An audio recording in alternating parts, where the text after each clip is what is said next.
Chad, Republic of the Congo, New Guinea, Eritrea, Haiti, Iran, Libya, Somalia, Sudan, and Yemen. We will not let what happened in Europe happen to America. Very simply, we cannot have open migration from any country where we cannot safely and reliably vet and screen those who seek to enter the United States. The entry of people from 7 other countries, including Cuba, Laos, Sierra Leone, Togo, Turkmenistan, and Venezuela, will be partially restricted. Now, Donald Trump said the countries with the most severe restrictions were determined to harbor, quote, large-scale presence of terrorists or failed to cooperate on visa securities, have an inability to verify travelers' identities, as well as inadequate record-keeping of criminal histories and high rates of visa overstays in the United States. Now, he did cite Sunday's incident in Boulder, Colorado, where a man tossed a homemade Molotov cocktail and a flamethrower into a crowd of elderly Jewish people protesting the hostages in Gaza as an example of why these new curbs are needed. However, that man was from Egypt, and it is important to note that Egypt is not a part of this travel ban. Now, as I mentioned, this travel ban is similar to that of his first term in office. We are here at JFK now, though we've not seen any protests break out. It's quite calm, but again, it is very early in the morning. We could see maybe some more activity in the afternoon. Back to you. You know, Christina, you're at the airport and Port Authority police have the jurisdiction. Have you seen a heightened level of Port Authority police officers setting up in strategic locations just in case there are protesters? Not any more than is what's normal. I don't know if you can see them behind me. There were just about 4 or 5 officers that walked over that way. They also have them out directing traffic. Some stationed at some of the doors. But as I mentioned, it is quite quiet right now. That doesn't mean that there might be more activity later on in the day. Typically, we have seen these protests have been scheduled for later in the afternoon, but we'll have to wait and see what happens. Thank you, Christina. In terms of the full ban and the partial ban, it is interesting that Donald Trump, laid out Egypt is not on there, but there are other countries that fit the mold with respect to terrorism, with respect to not cooperating with the United States. Are you hearing anything on the ground there from people who are trying to travel, just talking about some of their family members maybe or friends who might be trying to come to the United States and no longer can do so because of this? Right, we've spoken with a few people. The main sentiment that I've heard from the people that we have spoken with is just more confusion than anything. They're not certain what exactly this means for their family members who are living here in the United States, who are citizens of these listed countries, whether they can leave the United States and be allowed back in, whether they might be, subject to ICE deportations. There's questions on that, which Donald Trump and his administration have been working to answer. But that's really the main thing, is just uncertain, the unknown of the future, what exactly this means for people who may not have the credentials to be living here. John? You know, JFK is very vital to air traffic with regard to the New York City metropolitan area, because we already know what's going on in Newark and then LaGuardia. While it made some improvements, it still has a short runway. So JFK, we need peace and calm. So I'm hoping things remain that way. Yeah, Thank you so sure. much, Christina. We appreciate it. Thank you. So that does it for us this Monday morning on First Edition, only on Newsmax 2. Yeah, busy Monday morning. We will see you bright and early tomorrow morning. The Chris Salcedo Show is up next. Stay with News. You're watching the Dove TV, encouraging and informative for Southern Oregon and the Rogue Valley. Seen on KDOV 18, KDSO 20.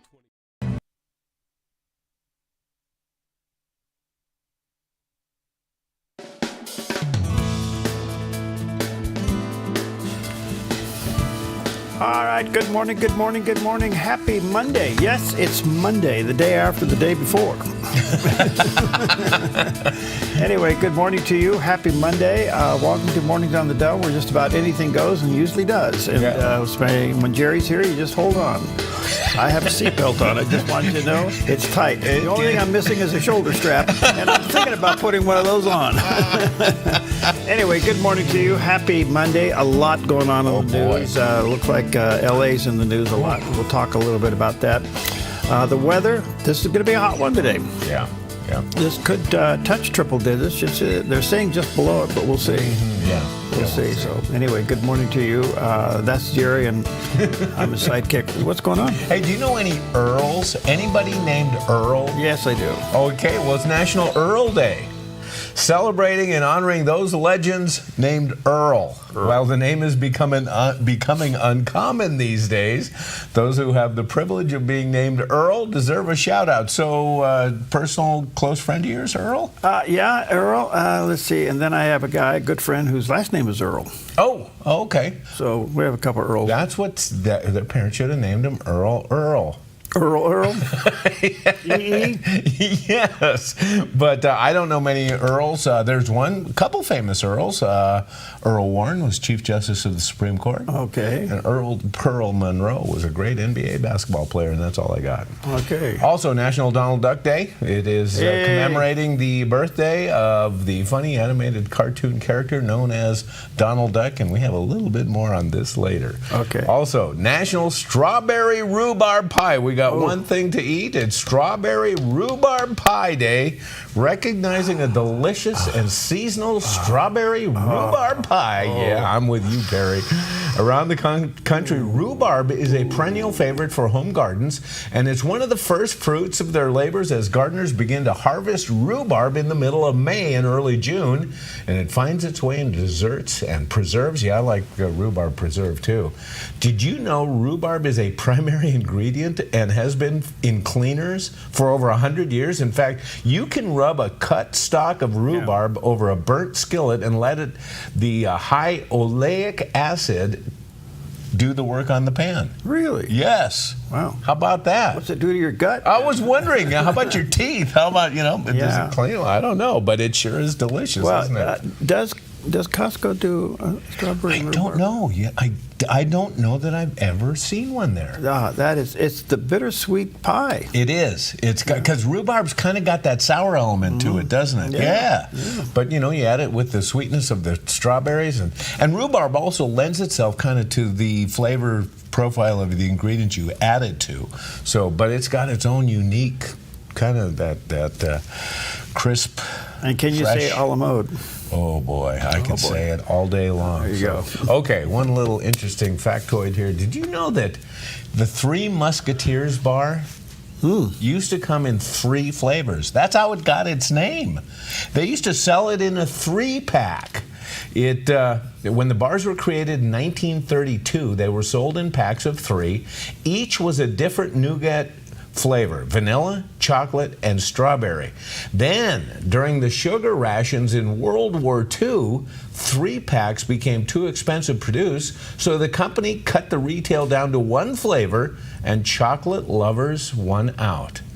So, in the olden days, now there's an old packaging right there. In the olden days, they used to sell it in a 3-pack, and only the chocolate has survived. So, I can't remember the last time I had a Three Musketeers bar. But if you are so inclined, enjoy. There you go. All right. All right. Well, if there was a 4th musketeer, it would be to him. With high pressure continuing over our region, keeping things hot and dry, today in northern Oregon and southern Washington, sunny with heat advisories and daytime high temperatures in the mid-90s for Vancouver, Portland, Wilsonville, and McMinnville with a light and variable wind. Continuing down the Willamette Valley, sunny with heat advisories and daytime highs in the mid-90s for Salem, Albany, Corvallis, and Eugene with a north-northwest wind around 6 miles per hour this afternoon. Sunny skies across the Central Oregon High Desert with daytime high temperatures near 97 in Prineville, 95 in Bend, and near 92 in Sun River. Over in Boise, Idaho, sunny and hot with a high near 97. Along the Oregon coast, decreasing clouds in Coos Bay with a high in the upper 60s, mostly sunny and low 60s in Port Orford, becoming sunny in mid-50s in Brookings. In Crescent City, mostly sunny in mid to upper 60s. In southern Oregon, sunny with heat advisories for the Rogue Valley with daytime highs near 102 in Grants Pass and 101 in Medford. A slight chance of a thunderstorm for Ashland with a high near 97 and Klamath Falls near 91. Into Northern California, mostly sunny, hot and upper 90s with a chance of showers in Wairika. Sunny skies and heat continue for Redding with a high near 106, Chico near 99, and only mid-90s for Sacramento. In the Bay Area, mostly cloudy through mid-morning, then becoming sunny in low 80s for Santa Rosa and Napa, becoming sunny and breezy in San Francisco with a high near 67, and today in San Jose, sunny in mid-80s. It's a look at your Monday weather on the Dove.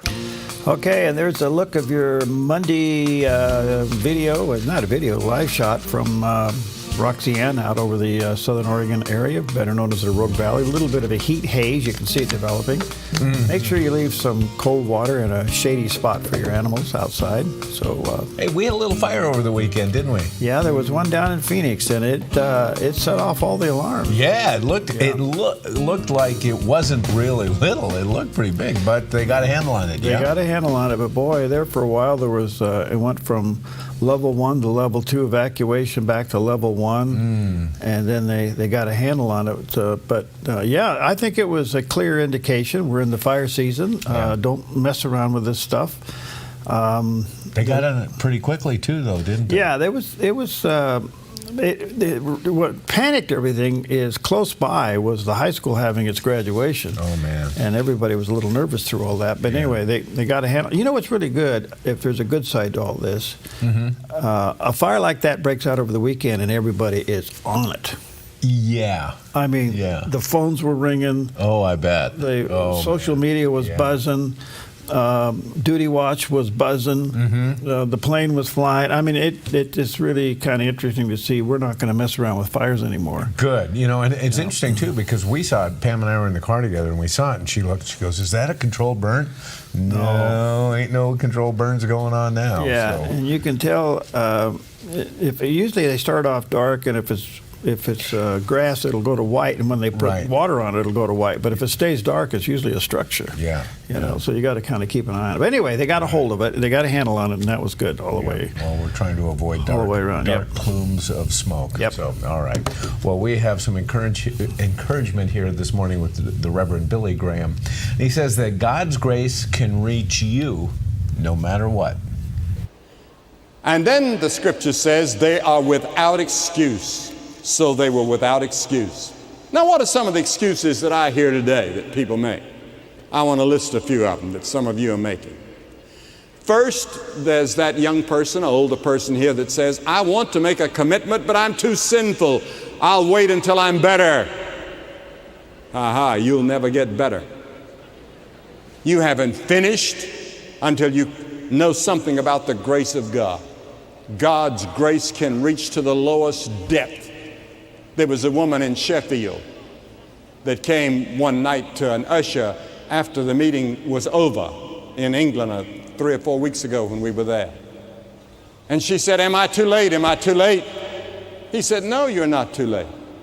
You can find Christ right now. She said, I don't mean too late as far as the meeting is concerned. I mean, I'm 72 years of age. Do you think I've waited too long? No, you can come at any age, but don't tempt God. God is speaking to you tonight. Come while you can, because God may speak to you again, but you may not hear Him again. God may give you other opportunities, but your heart may not be like it is tonight. You see, God is speaking to you tonight and saying, now is the accepted time. Today is the day of salvation. Yeah. You know, it's really interesting. There's an article over the weekend. I just briefly went through it fast. I need to go back through it again. But talking about the silent revival, that the world is just gone crazy. Yeah, yeah. And what makes it interesting that we're living in a time where if something crazy happens in the world, we know about it instantly. We don't read about it weeks later. Yeah, yeah. So when you read so much craziness, it's created a layer of anxiety. And there seems to be a genuine, what they call silent revival. People are seeking, people are looking, people are reading, people, especially some of the younger generation, young males are seeking God. So anyway, now is the acceptable time, you know. And I think the biggest lie is, well, I'll wait till I'm better. You know, what you're saying is that I'm bigger and smarter than God, and I'll correct myself, and then I'll come to Him. Yeah, and that's you can't do that without That's Him. right. Yeah. All right. All right, that's my message, and I'm sticking to it. All right, good morning to you. Let's take a look at some of the top stories, and the big one is the mess in L.A. And what's happened here is that ICE went in to remove a lot of illegal people and move them out. And the city got upset about it, and city council members actually urged some of the demonstrators to escalate the protest against ICE. The president had enough, and he sent in the National Guard. So he didn't want this to go like other big cities that have gone, so he immediately sends in the National Guard. And this is still a problem. People protesting, ICE coming in, removing illegal people who are in the country illegal, saying that they are at least due process. Now here's my question. By the way, there's another comment on this, but who are the rioters? Yeah. I want to know, are they illegal people fighting ICE? Yeah. Are they really citizens of LA? Great question. Are they being paid? Yeah, I wonder. Who are these people? Yeah. Okay. And then when you have a member of the Los Angeles City Council come out and tell the people, escalate the problem. You had members of Congress come out and verbally get in the face of ICE, which, by the way, could result in not only a censorship, but a removal. Okay, we'll see how that goes. Yeah. This is really crazy. Now, everybody's yelling due process, due process. Let me ask you just one simple little question. Why is it that when the first crime is committed, it is erased because the second crime needs due process? Because it's more convenient for them to go after the second crime because that is where their heart is. Okay. So what ICE is doing is removing people for the first crime. The first crime is you are illegally in this country. Right. You didn't go through due process. And you're not deserving due process. Right. Okay, and this is where the precedents come in. So what we're seeing here, folks, is a level of lawlessness that it's kind of hard to process in your brain that people are fighting for people's rights that they don't have any. They don't have a right to due process because of the first crime, which is illegally entering the country. So anyway, that's part of the argument. Now, what was Governor Newsom's response to this? What? Are you sitting down? I'm ready. So they stick a microphone in his face and they say, what do you think about all this going on with the 2,000 National Guardsmen now been deployed by President Trump? Well, he's upset with President Trump. But he said, oh, come on, calm down. This is nothing more than a celebration that you would see after a sports game. Kind of like what broke out in Philadelphia after the Eagles victory. Yeah, rioting and looting. Yeah. Oh, come on. And that, you know what? This is the governor saying that this is nothing more than a sports celebration? Oh, my God. Well, you know, that shines a light on sports celebrations, and we've seen a trend for a whole bunch of years where these metropolitan areas, when their team wins, they go out and they start rioting, and they burn cars, and they break into stores, and they loot, and there's like, that's celebrating? And so if that's celebrating, then all these people need to go to jail. Well, look, what we're looking at here is first-class lawlessness, and the question is, are we going to be on the side of law or we're not? And if you're not going to be held accountable for the first crime, what gives you the right to think you have due process for the second crime? Yeah. So, and that's how you have to look at this thing. Yeah, well, for Democrats, it's the rule of law for the laws that they agree with. Well, anyway, it's crazy, and it's serious down there. And I'll tell you what else this is going to do. This is ruining Newsom's chance of going up the ladder. Yeah. Because he's on the side of the rioting. Yeah. He thinks that they're being denied some due process. Now, what we don't know about these illegals, were they in process? Oh, great question. We don't know that. Yeah, we don't. But what we do know is that the ICE has been releasing some of the rap sheets of those that they have exported or deported. Okay. And their rap sheet is unbelievable. Oh, yeah. So anyway, that's what's going on. And then, of course, back to our little industry called news. ABC suspended Terry I saw that. Yeah. So listen to this. So Terry Moran's one of the big shots at ABC News, right? Yeah, right. He gets invited and to get a Oval Office interview to Trump, with Trump, President Trump. And they go through all this. And when he's done, Moran repaid the exclusive access to the White House by a scathing rebuke of President Trump's top staffer, Miller, and Stephen Miller, who's chief of staff, and just wailed on this guy. Yeah. And even the higher-ups in ABC said, now listen to this, ABC said, ABC's standards of objectivity and impartiality in its news coverage and does not condone personal attacks on others. Since when did they clean up their act? Yeah. Yeah, no kidding. So this is really interesting. Now, you got CBS. It looks like CBS is going to go for a settlement. You know what Trump is asking for on a settlement? What? It's not money. What? Public apology. Really? No kidding. Okay? Yeah. Which further discredits CBS's credibility as journalism. Yeah. Now you got ABC booting one of their top guys, or suspending him. Yeah. For this kind of stuff. All of a sudden they try to be virtuous. Yeah. Then you got CNN over here that was just CNN over the weekend. I can't believe what they're saying and doing. You ought to go. Well, I did, and I hate doing it, but it's part of my job. All right. You go to all the other networks and see how they're reporting the same story. Exactly. And you come out of this, you go, are we living in the same town? Are we got our feet on the same planet? Parallel universes going on right here. Yeah, I know. Gosh, I don't know. Root canals are fun when you read the headlines. But it's interesting, too, though, because we see there's like an appearance on the part of some of these networks now that they're trying to give us the appearance, anyway, that they are trying to clean things up. We see these, suspensions like this and some of the pushback, on some of the other anchors as well, and some folks on CNN, we saw Cuomo go. And so it seems like they're trying to give us, but the content never changes. It doesn't. And listen, it's really pretty simple for those of us who are in this track and we follow it. Yeah. Just look at one thing. Look at what they call the average quarter-hour viewer. Okay. Okay, and these guys continue to go down. Yeah. And you got to ask yourself, what are you doing? America's waking up to the bias. America's waking up to the nonsense, and America's waking up in their spirit. They feel and sense. The Bible's pretty clear about this. When you know the truth sets you free. And when you don't hear the truth and you're hearing lies, your spirit becomes congested. You feel like, this doesn't feel right, doesn't pass the smell test. Yeah. And more, whether you're a believer or not, it's one of the human natures that God created in you that you begin to go, oh, something's wrong here. Yeah. And their ratings continue to go down. Yes.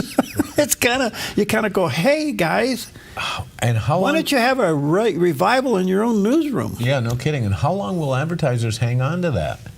I don't know. Yeah. And there's one other little principle since we're rolling here. Right.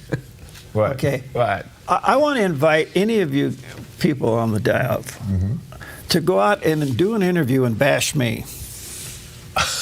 What? And see how long you last here. Yeah. That's what these guys are doing. They're bashing their bosses. Right. That's a good point. Yes. They're bashing their editors. They're bashing the vice president. They're bashing the administration. I would walk in that newsroom and I'd can them right on the spot. Right. Well, we see that going on in the CBS with the 60 Minutes thing. Yeah. The staff is like in an uproar right now against management because management is seeing clearly through this. Says, yeah, you guys did wrong, and I think we need to settle this case. No, you walk in, you hand out a bunch of pink slips and say, there's the door, and we're going to escort you out of here. Have a nice day. Give it a shot and let me know how it works out for you. I love that. Knock yourself out. All right, we'll be right back.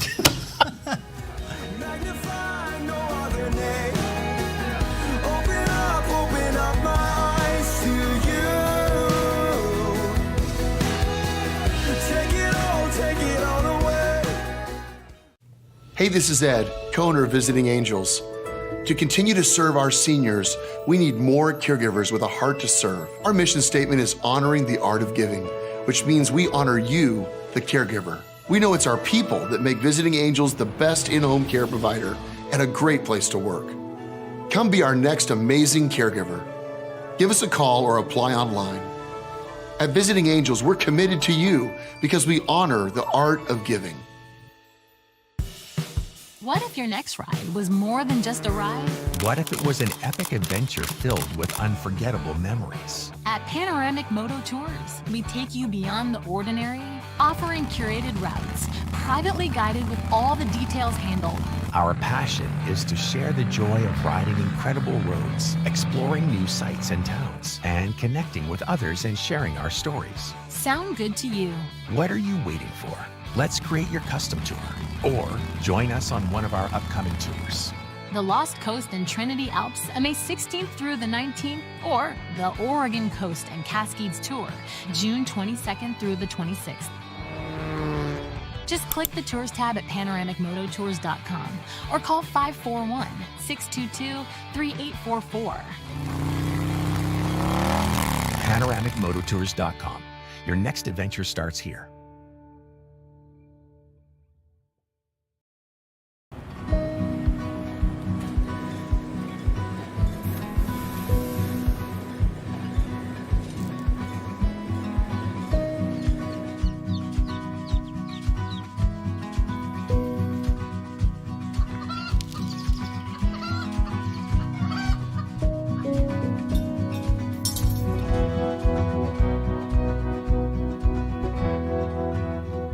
Range Co-op, where big ideas grow.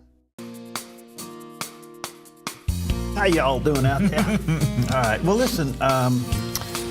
Thursday, a couple of us went over to what they're calling Joy Community down the road here, and it's tiny homes communities put together for seniors. And so we took some of this footage here that you're seeing. For those on radio, we're showing some pictures of the small house community putting together for seniors. And this is one of the models things here, and how it is. It's self-contained, a little sink, a bed, and a restroom. Okay. Well, they have their first 10 homes. No kidding. This is awesome. The whole thing is absolutely stunning. It's gorgeous. They're going to have a central cooking, that green one there, that's the cook shed, I think it is. Oh, okay. Community kitchen. Okay. Okay. They're all hooked up to power and sewer. This is an amazing thing in the development. Now, people, what you can do if you want to get involved in this, you can get a hold of Chad McComas over there at Joy, what are they called? Joy Community. Okay. And you can help buy one of these homes, or they build them on the place there. There's one under construction.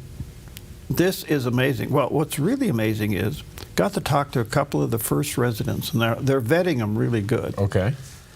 They have 120 people waiting on the list. No kidding. Oh, man. Now, the various reasons why these seniors are homeless, a lot of them, believe it or not, is something that I've been pounding on the floor, as you guys well know. You listen to me. Oh, no, really? They lost their home because of taxes. Property taxes, yes. And you know what they did? They did a reverse mortgage, and it went from bad to worse. Oh, no. Oh. So when you run out of that money, what do you do? Right, right. And so anyway, so Chad, who has a heart the size of Texas, saw this as a need and worked with these people. And I just want to encourage you, you may want to check out Joy Community online, and you can get involved in building one of these homes. And the infrastructure is being put in place. One lady that I talked to, her name was Cheryl Ames. She's 76 years old, and she had her husband left and all this because of substance abuse, and she literally was homeless. She has a home. She just absolutely, if you can imagine, she actually thought she died and went to heaven by getting this little 10 by no doubt 6 by 10 room. Yeah. And it's hers. It's awesome. So seniors, they have to be seniors now. Okay, This so you have to qualify for this. Yeah, okay. and you have to be vetted because the stories have to be real. And this isn't, I mean, and they're putting in a community garden. Okay. The thing is really well thought out. Question. Who's building the house? Is this a local builder that's doing it, and then they roll them over? Do they build them on site? How do they do it? Okay, there's numerous ways. You can give money and they'll build them on site. Okay. Okay. You can go buy one. I mean, you can go buy one of these places down here like the Shed Guys. Yeah. Okay, and then they put it on wheels because Right, on a trailer. Because this thing is like a mobile home park. Yeah, it's a RV park. Right. So it's qualified as an RV. Yeah, it's a tiny home. Yeah. Basically, yeah. So they got to put it on the wheels. But Okay. you go down here and buy one of these things, and I'm telling you, and then they'll insulate it. And these people, they just think they just absolutely living in on heaven. the front of the units, I looked and I saw, and it looked like there was like an AC on the front. Yes. Wow. Yeah, they can put AC in them. They got little space heaters. Some are fully contained. Some are just a room, and then they have public restrooms, and then they have the community kitchen. How many homes can they put? How much space do they have? That's a good question. I think they start with 10, and their goal is just one more. Okay. Then one more. Then one more. Right. And the big plant out there can handle quite a few. But I have to tell you, Chad is an amazing guy. But the point is, with homelessness being what it is, seniors living on the street? Right. And the answer is yes. Yeah, and you know what? You've made that point over and over again. You know, you can work your whole life, pay your house off, you get all that stuff, and still paying rent through property taxes, and then lose your home. Yeah, something's really virtually wrong with the American dream. I really think what we need to do is I know there's been efforts at the state level, but my goal is no gradual, no nothing. Just at the age of 65, your taxes are frozen. And you have to do it state, federal, and countywide. And your taxes are frozen, and that's it. So you're not forced out of your home. Are you opposed to a write-in campaign for you? No, we'll vote for you if you're going to do that. Could we do a referendum or something? Because this is crazy. I watched so many seniors lose their home over this, or they do this reverse mortgage thing. Well, what happens when you used all the money in your reverse mortgage? Who owns the house? The bank does now. The bank does, yeah. Right. And so, anyway, don't get caught in that trap. Is Christine Drazen trying to do something? She has one where you gradually come down 5% a year. And look, don't get me wrong. I know Christine; she's a great lady, and she ran for governor, and I'd vote for her again. But the point being is that I think that's a start. Okay. All right. But I'm going to be a little Trumpish here, if I can use that term. Go for the whole banana. Yeah. Yeah. Don't go for a slice of it. Yeah. Go for the whole thing. I like it. Because I think the momentum is there. And then the flip side of that is we happen to have communities like this to take care of people. Right. Anyway. That's amazing. Great that's job, one of my Chad Comas. That's one of my bad things out there. All right, let's take a look at the satellite image. Hey, look at that. Hot. That's what hot looks like. Yeah, the only debate is, are we going to hit triple digits? I'm getting 3 different readings here. I get 99, I get 100, and I get 101. Okay. But any way you look at it, that's pretty hot. Yeah. That's in the hot category. Yeah, and it's going to be that way for a while, too. Well, at least through the day, and then it's going to start backing down a little bit. But we have 90s, low 90s tomorrow, and then into the mid 80s by Wednesday. And are you ready for 70s again by Thursday, Friday, Saturday before it starts to bump back up a little bit? We're in that cycle. But folks, please be careful with fire and lawnmowers and rocks and all that stuff. Yeah, I did a little mowing over the weekend. I thought, you got to do this at a certain time now. I don't want to. Do it early. Wake up your neighbors. Okay. Well, looking back on the president's recent Middle East trip, the White House has released this message from President Trump elaborating on the special relationship between the United States and the United Arab Emirates. You're an amazing country. You're a rich country. You can have your choice, but I know you'll never leave my side. And you know the special relationship that we have and our country has. We have now, I think, substantially over $10 trillion of investment. And now when I add the $1.4 trillion, we easily break that number. We really appreciate your confidence and an investment. That's your biggest investment that you've ever made. And we really appreciate it, and we're going to treat you very, as you should be, magnificently. And you're a magnificent man, and it's an honor to be with you. 2 countries also agreed to create a path for UAE to buy some of the world's most advanced AI semiconductors from American companies, a very big contract. This will generate billions and billions of dollars in business and accelerate the UAE's plans to become a really major player in artificial intelligence. So it's a great tribute to the job you've done here.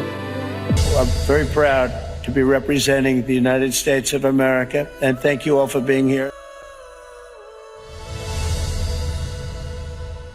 Hey, well, there you go. I was just telling Jerry, he uses the term billions like you and I would, do 10 cents. I think I should sit down and send an email to the White House like everybody else. Yeah. But my message to the White House is use visuals. Use visuals. Don't use words. Use visuals. You're right. And then it'll resonate. But when you're talking like this, it just goes right over. We hear the term billions and it doesn't mean anything. It doesn't really register. Right. You know? Yes, we have no clue. No. Yes. But billions and billions. Well, okay. You're a billionaire. You get it. For us, Munchin's down here, Anyway, good stuff all the way around. Yeah. All right. Do we have anything to eat today? Yeah, what did we have to eat today? We had, strawberry rhubarb pie. Yeah, how could we forget that? We're going to go rhubarb hunting. We'll be right back.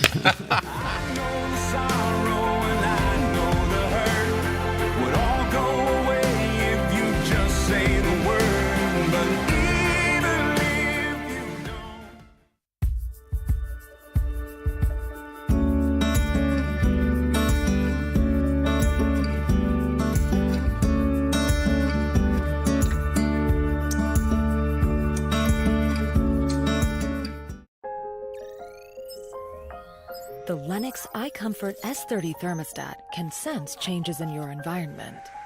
It even knows when you come and go. So now your home's most important system is also the smartest. Metal Masters can give you the smartest home comfort system available. It knows when you're away and adjusts when allergens and humidity get uncomfortable. Trust Metal Masters to provide perfect air for your family. Lennox. Air is life. Make it perfect. Come fall in love with Northridge Senior Living, where contemporary sunlit interiors meet old world elegance. Walk through our lovely hallways and enjoy the fun staff-led activities. Forge lasting friendships with other residents and our exceptional caregivers. Dine in style. Gather near the fireplace under breathtaking chandeliers. Our reasonably priced apartments are spacious with private balconies. Northridge is Christian owned and operated, pet friendly, and only 2 blocks from Asante Rogue Regional Medical Center. On-site 24/7 in-home care is available. We also offer senior adult daycare where your loved one can spend the day with us and the evenings with you. Northridge Senior Living, your home. Tackling the tough issues facing America and our nation's freedom. That's Sekolo on the Dove TV, a bold half hour taking you inside the battle of constitutional and political freedom. Be in the know with Sekolo on the Dove TV. Hey, how y'all doing out there? Happy Monday. All right, well, things are tense all over the place, and such is the case, and probably will be for quite a while in the Middle East. Let's check in with CBN News Watch and get caught up. This is CBN News Watch. It is Monday, June 9th, going to begin this half hour in the Middle East where the possibility of a military strike against Iran may be increasing and the pressure on Hamas is growing. From Israel's military offensive and over the weekend, the Gaza Humanitarian Foundation resumed its operations after a brief pause. As Chris Mitchell now reports from Jerusalem, the effort allows Gazans to get food and bypass Hamas. On Sunday, the Gaza Humanitarian Foundation distributed 1.6 million meals, totaling more than 10 million since its operation began. In an interview with CBN News, GHF Executive Chairman Reverend Johnny Moore stated its prime mission. It's really simple. Feed Gazans. That's the mission. That's all we're there to do, and our goal is to do it efficiently, to do it safely, to help as many people as we possibly can. Moore says the response from Gaza's civilians has been overwhelming. As an American, one of the things that's just so encouraging to me is Gazans like spontaneously saying, "Thank you, America. Thank you, President Trump. Thank you to the United States." They understand that this aid is coming from the, in effect, the American people. Okay, it's coming from us. It's an incredible thing to, and by the way, it's a brave thing for these Gazans to do, to say thank you, America, because the truth of the matter is, for a long time, the first victims of terrorists in that strip of land have been the Gazans themselves, these Palestinians. Military correspondent Yaakov Lapin says the GHF represents a serious danger to Hamas rule inside Gaza. And the reason that that's very harmful to Hamas is because it takes away the dependency of the Gazan civilians on Hamas, and that removes its political power. This is also a financial blow because Hamas sells excess aid that it hijacked until now on Gaza's market. So that was terror financing money that they're now being deprived of. On Sunday, the IDF revealed a Hamas command center located under one of Gaza's main hospitals. The military removed the body of Hamas leader Mohammed Sinwar, who was killed in an Israeli airstrike from the tunnel network. This is the entrance we opened for a very big command and control compound, Hamas command and control compound. Yet this is another example of the cynical use of Hamas, using civilians as human shields, using civilian infrastructure, hospitals again and again, find those infrastructure. Dufresne also defended Israel's practice of moving Gazans out of dangerous areas. One of our methods is moving the population for their own safety. We are moving them from one place to another for their own safety. Hamas is killing them. Hamas is using them as human shield day after day, time after time. An Israeli media report claims to shed more light on the relationship between Qatar and Hamas. Israeli Channel 12 reports the IDF uncovered documents in Gaza showing Hamas and Qatar worked together to thwart President Trump's deal of the century, a 2019 peace plan between Israel and the Palestinians. The report says Hamas leader Khaled Mashal told the Emir of Qatar, "We need to cooperate in order to resist the deal of the century and thwart it." Another major Hamas leader, Ismail Haniyeh, reportedly said that funds from Qatar are, quote, Hamas's main artery. The report contends Qatar funded Hamas for years with millions of dollars, allowing it to survive and carry out October 7th. Meanwhile, negotiations between the U.S. and Iran are at a standstill. Texas Congressman Michael McCall says he met recently in Israel with Prime Minister Benjamin Netanyahu. There's no question in my mind coming out of that meeting what Mr. Netanyahu's intentions are, and that is to strike Iran when the negotiations go bad. The question is going to be, what will be the United States' role? The breakdown in talks hinges on Iran's insistence that it can continue enriching uranium. Well, President Trump says they can't. Ephraim? Chris, let's begin there. Are we at a tipping point when we talk about U.S. and Iran's talks, and are they failing? Could that mean a military strike against Iran's nuclear program is actually now on the horizon? Well, Ephraim, it just seems like it's getting closer and closer. There's been no diplomatic progress in the last week or so. The two sides seem to be set in what their positions are. Enrichment, yes or no? Obviously, Iran is saying they have a right to enrichment. President Trump is making it clear they don't. And so Israel right now is waiting for this diplomacy to play out, see how long it may play out. President Trump said, about a week or two ago, told Netanyahu not to attack while the talks are going on. But right now they seem stalled. So it really does look like a military strike seems more likely. Israel's been preparing it for many, many years. And I'm sure they're ready. The question is Congressman McCall said, will the U.S. be part of that operation if and when it happens? Well, yeah, actually. All right, well, good morning to you. Let's see what happens with it. So the diplomatic talks between the White House and Iran is seemingly stalled. Okay, I maintain, hey, who are we? We don't have inside intelligence. Right. But I think the president really has genuinely tried hard to do something diplomatically. And it's not just shake hands and talk about it. He was requiring, dismantling of the operation and having our inspectors on the field. In fact, actually having our people doing some of the dismantling. Well, the Ayatollahs pretty much told them to take a hike, and so is that the end of it? Is that the end of the so-called diplomacy? Yeah, I wonder. We'll see. All right. All right. So 3 Snickers. No, 3 Musketeers. 3 Musketeers. Oh, there's only 1 Snicker, but 3 Musketeers. I'm trying to remember if I ever had one that's a 3 in it. I don't remember that. I don't think so. I think it was before our time. Yeah. Well, that was a long time ago. I think so. And I used to, you get those little Musketeers. The bites. The bites. Yeah. They're not too bad. No. But there is a 4th Musketeer, and he's not on the Mickey Mouse Club at Disneyland. He does the weather here. With high pressure continuing over our region, keeping things hot and dry, today in northern Oregon and southern Washington, sunny with heat advisories and daytime high temperatures in the mid-90s for Vancouver, Portland, Wilsonville, and McMinnville with a light and variable wind. Continuing down the Willamette Valley, sunny with heat advisories and daytime highs in the mid-90s for Salem, Albany, Corvallis, and Eugene with a north-northwest wind around 6 miles per hour this afternoon. Sunny skies across the central Oregon high desert with daytime high temperatures near 97 in Prineville, 95 in Bend, and near 92 in Sun River. Over in Boise, Idaho, sunny and hot with a high near 97. Along the Oregon coast, decreasing clouds in Coos Bay with a high in the upper 60s, mostly sunny in low 60s in Port Orford, becoming sunny in mid-50s in Brookings. In Crescent City, mostly sunny in mid to upper 60s.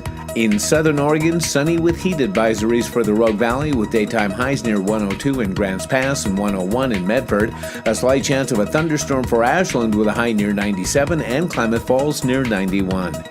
Into Northern California, mostly sunny, hot and upper 90s with a chance of showers in Wairika. Sunny skies and heat continue for Redding with a high near 106, Chico near 99, and only mid-90s for Sacramento. In the Bay Area, mostly cloudy through mid-morning, then becoming sunny in low 80s for Santa Rosa and Napa, becoming sunny and breezy in San Francisco with a high near 67, and today in San Jose, sunny in mid-80s. It's a look at your Monday weather on the Dove. There's the picture of our beautiful valley, hot and clear. There you go. Be careful out there. Well, this celebrity is the kind of celebrity that everybody recognizes, not only when you see him, but when you hear his voice. And he made his film debut on this day in history. It was June 9th, 1934, when a short-tempered duck with a sailor's cap and a raspy voice and a squawk that could rattle windows waddled into history. Donald Duck made his debut in Walt Disney's The Wise Little Hen, a silly symphony short film that seemed innocent yet birthed a cultural icon. In the cartoon, Donald and his pal Peter Pig are anything but hard-working. When Mrs. Hen asks for help planting corn, the duo clutch their bellies and cry, "Oh, my poor aching stomach." After they do the same when asked to help harvest, Mrs. Hen sees through the ruse. While they laze about, she grows and harvests the corn alone and bakes a hearty meal they won't get to taste. The message? Hard work pays off and laziness earns nothing but hunger. But it was Donald's fiery temper, bumbling charm, and unmistakable voice that stole the show. From that single scene, a star was born. Donald Duck wasn't just a cartoon, he became an American original. Yeah, he was one of my favorites. You do Donald Duck, don't you? Yeah, I got to be in the right mood to do it. Okay. And then Yosemite Sam, but he wasn't Disney. He was. He was like Looney Tunes. Looney Tunes. Yeah. Right. Yeah, we're a little Looney Tunes around here at times. Well, if you go into the men's bathroom there. We do. Yeah. You have a Looney Tunes picture, all flying airplanes. It's fantastic. Yeah, I bought that. That's a numbered piece. Oh, really? Yeah, if you look at it. So it's not for anybody. Oh, that's very cool. I'm loaning it. Yeah. But it's in there. It shows all the Looney Tune guys doing something with airplanes. Yeah, it's great. All right. Well, here we are on the kind of the enduring legacy of late President Ronald Reagan on this 21st anniversary of his death, which is hard to believe. And Wake Up America Newsmax historian Greg Shirley talked about this. Well, that his legacy looms large in the Republican Party. From 1932 on, the Democratic Party has been pretty much the same party. It's been the party of government. It's been the party of power. But the Republican Party has changed positions many times on trade and on various other issues, on spending, other issues over those 70, 80, 90 years. Reagan brought a cluster of issues to the Republican Party, which it still embraces today and which Donald Trump embraces today, whether it's SDI or whether it's tax cuts or whether it's federalism, strong national defense, pro-life, issues right down the line. Donald Trump is embracing the legacy of Ronald Reagan in pursuing his own legislative agenda. This has happened before in American history. Abraham Lincoln inaugurated, beginning in 1860, a long domination of Republican governance in America. FDR inaugurated in 1932 a long period of Democratic governance in America. I think Donald Trump right now, with his Republican Party and with the sad case of the Democratic Party, is going to inaugurate a long period of Republican governance in America. All the issues are on his side. Nothing on the Democratic side. The Democrats are about defending terrorists, and the Democrats are about defending illegals, and the Democrats are opposed to stopping wasteful government spending. They have a terrible message. They're bad on all the issues. And Newton once said, Newton had 3 laws, right? And one of them was an object in motion has a tendency to stay in motion.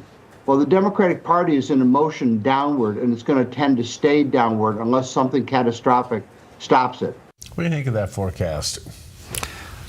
It does fits the late Dr. Lamar that I had on, where he wrote that both parties would split, and that we would be heading into a couple of election cycles dominant by the right. Yeah, okay. And both parties are split.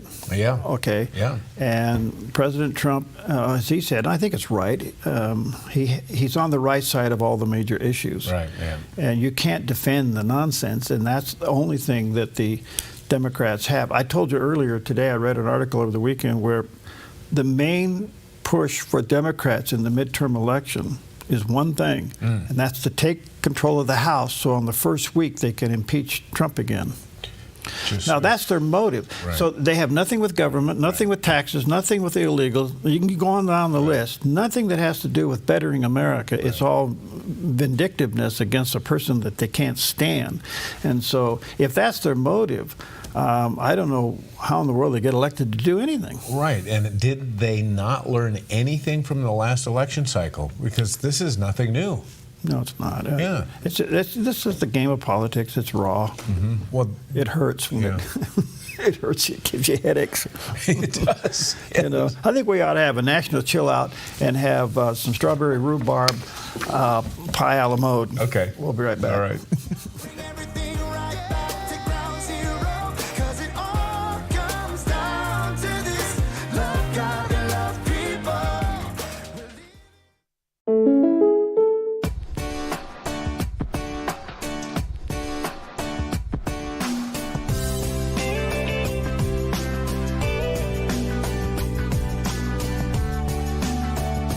Combining your home and auto insurance could save you time and money.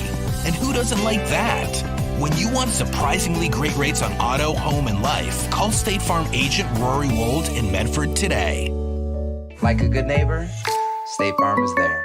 Chris Silva understands your home and your commercial buildings are 2 of the largest investments most people make in a lifetime. One is for your family, the other is to support your family financially. That is why Chris Silva Painting goes the extra mile to protect both homes and commercial buildings with proper painting preparation and high-quality primers and paints. Serving Southern Oregon since 2006, this family-owned and operated business has painted over 1,000 homes. Chris Silva Painting offers an industry-leading 5-year warranty that covers materials and labor on all painting projects projects work for both residential and commercial buildings, both interior and exterior painting. Chris and his crew are courteous, they are efficient, organized, timely, and clean. Chris Silva Painting also offers military discounts. At Chris Silva Painting, our mission statement is to bring Christ's heart and principles to our customers and our job sites. We do that with honesty, integrity, and hard work. We don't cut corners, we paint them. CCB number 176097. Chris Silva Painting, 541-890-3960. And I can hear my name in my heart being called, like Austin. Like a very small, still whisper, Austin. And at first I'm like, oh my goodness, I'm finally going crazy. I've been in here for almost 45 days. I am going crazy. Come unto me, all ye that labor and are heavy laden, and I will give you rest. And when I read that verse, I broke. Something inside of my heart just broke. Watch the 700 Club Monday morning at 11 on the Dove TV. Welcome back. 10 minutes before the hour. By the way, parents, alarm, where's our little buzzer alarm? Yeah. Parents, are you paying any attention to the social media platforms that your young people are going to? And the worst one out there is TikTok. No question about it. This isn't political. It's just raw stuff. And your young people are being exposed at levels that you cannot believe. And TikTok is not a friend. TikTok is pretty much controlled by the Chinese, and it's an attempt to destroy America. And they're doing it through the young people. And you should do everything you can to get your kids off of it. But recently I had Dr. Tim Murphy on. He's quite a guy. By the way, he served in Congress for 8 terms. He's a psychologist, really a great guy, but he's been doing a study about how young people are self-diagnosing mental health and turning to TikTok for health. And here's what he had to say. Here's an alarming statistic. 87% of millennials and Gen Z turn to TikTok for at least one health question on a regular basis. 87%. Wow. Now, what does this mean?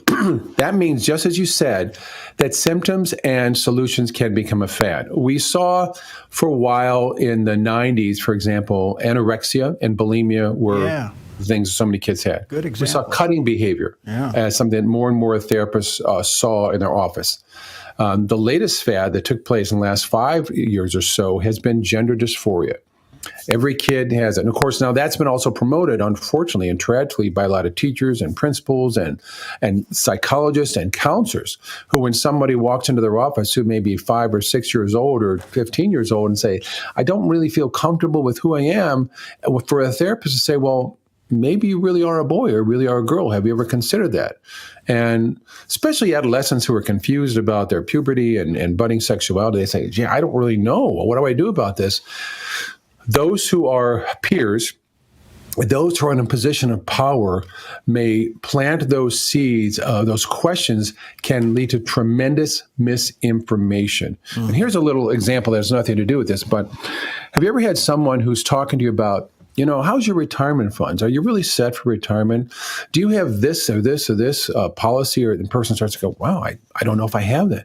Oh, you don't? Well, that's okay, because some people can live off of Social Security only, but, you know, the fact that you don't have this, I maybe lead you to question. And the next thing you know, the person's saying, well, what do I have in my pensions, my other issues? And people start questioning that, worry about that. Just a little seed planted of a question makes us begin to worry and doubt. And there's certain personality characteristics that are very susceptible to this. 87% of the younger generation turning to TikTok for some formal advice. That's crazy. And 46%, if I remember the statistic correctly, 46% of the young people are self-diagnosing mental health. Isn't that, you know? And that becomes their identity at a young age. And it just messes their future up. It just throws it under the bus. There are some, and TikTok has been proven as one of the social media platforms that actually increases your likelihood of mental illness in adolescence. It's like, and they're going to TikTok for self-diagnosis? Yes. Are you kidding me? There you go. All right, got some great guests. Richard Lyons will be back with us. He's a world historian. We'll talk to him about that. And John O'Connor kind of keeps updated on all things legal. Check this out. We love good rescue stories. I got another one, but this time the hero is an elephant. Check it out. A father visiting the zoo with his daughters on a school field trip had no idea they were about to witness something extraordinary. While the group from the Belgian school was enjoying the animals and learning about wildlife, something magical unfolded right before their eyes. An elephant saved a baby gazelle from drowning. The dad later shared the moment on social media, writing, "The zoo was a powerful experience full of learning and connecting with nature. The little ones were excited to see so many animals, but the most powerful moment was when they witnessed the zoo's elephant save a baby gazelle from drowning. An incredible act that reminded us how magical nature can be." How about that? And that elephant reaches in with his trunk into the pond, scoops the gazelle out. The gazelle goes prancing out, and the elephant moseys behind him. And the elephant looks literally like it's smiling. So, elephants are pro-life? Yeah, I would say so. I would say, yeah, I think you're right. What's the symbol of the Republican Party? Yeah, that's right. The GOP, the Grand Old Party. So that was bad, but yeah, but that was cool. But he read, I've seen the animal world is just amazing. Amazing. Yes. There are times where they can be at each other, and then there's times like this. Right. And obviously we know that elephants, they're pretty high on the intelligence list. They're a smart mammal. Yeah. So, but yeah, that was very interesting. And you don't want to get an elephant mad. I would imagine, yeah. I've seen some interesting YouTube videos of elephants chasing those cars that they go out in the they bush they can go. And boy, we were in the bush one time, and you could see them where they just. And it's just the way they do it. They go in a herd, and they just level the trees and everything. Wow. They're amazing animals. So, all right, 1 John chapter 3, verse 22, a good scripture for you to take with you today. And whatever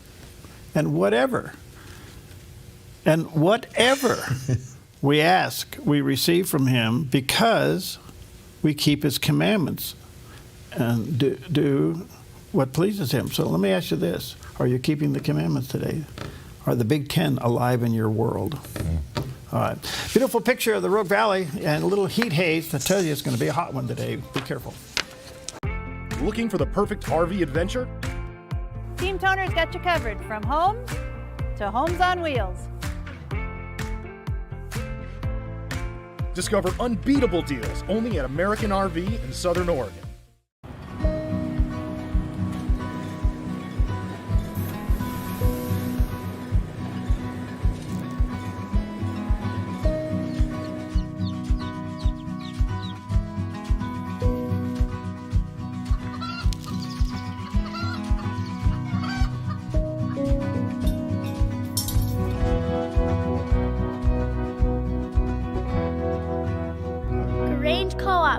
Big ideas grow. Put your gold in an envelope, mail it. Hopefully you get a check. Nah. Father and son jewelry, bring your gold in, we weigh it, we check it, we make you the offer. Or turn you something old into something new. Whether it's an idea, a picture, or a piece you want to duplicate, we can melt it down and make it for you.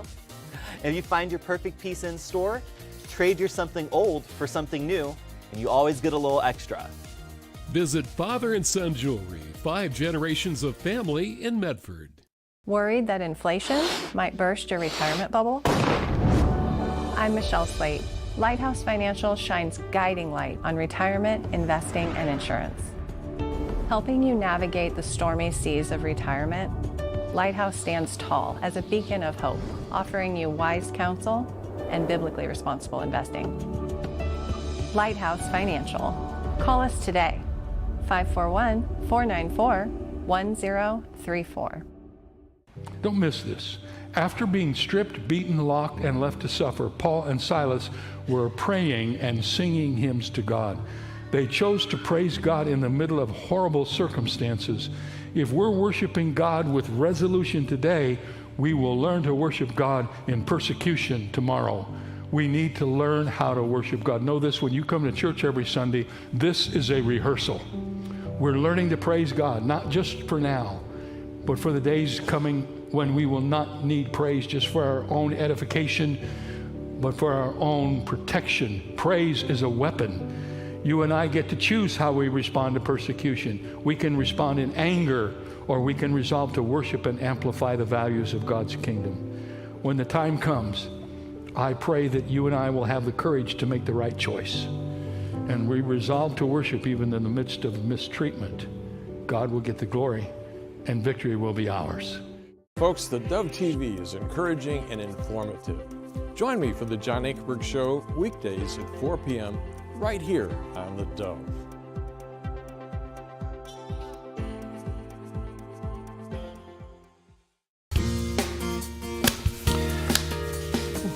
Good morning, good morning, good morning. Welcome to Mornings on a Dove on a Monday morning. Yes, here it is, the 9th of June. Wow. Most of the schools graduated and done. Yeah. Anyway, graduations are over. I don't know, maybe there's a few lingering ones out there. I know there's one more this weekend. The college is going to do one this week. I have a granddaughter graduating from the university. I got a kindergarten graduation to go to. Do you? Yes, I do. Well, that's the one you need to go to. Yeah, I'm going. You got a pocket full of Skittles? No, we can't do Skittles. Oh, we can't do Skittles. Wait a minute, don't do that. Oh, Musketeers. Yeah, there you go. Okay. All right. Anyway, good morning to you. Happy Monday. A lot in the news. There always is. That's Jerry, and that's all that counts because when he's here, the room shakes. Yeah, good morning. Yes, sir. And he redefines Musketeer right here. A lot going on. The weather, hot. And we came out of a scare over the weekend in our own backyard. We had a fire down there in Phoenix. And boy, I'm telling you, the good news is every alarm in the world went off.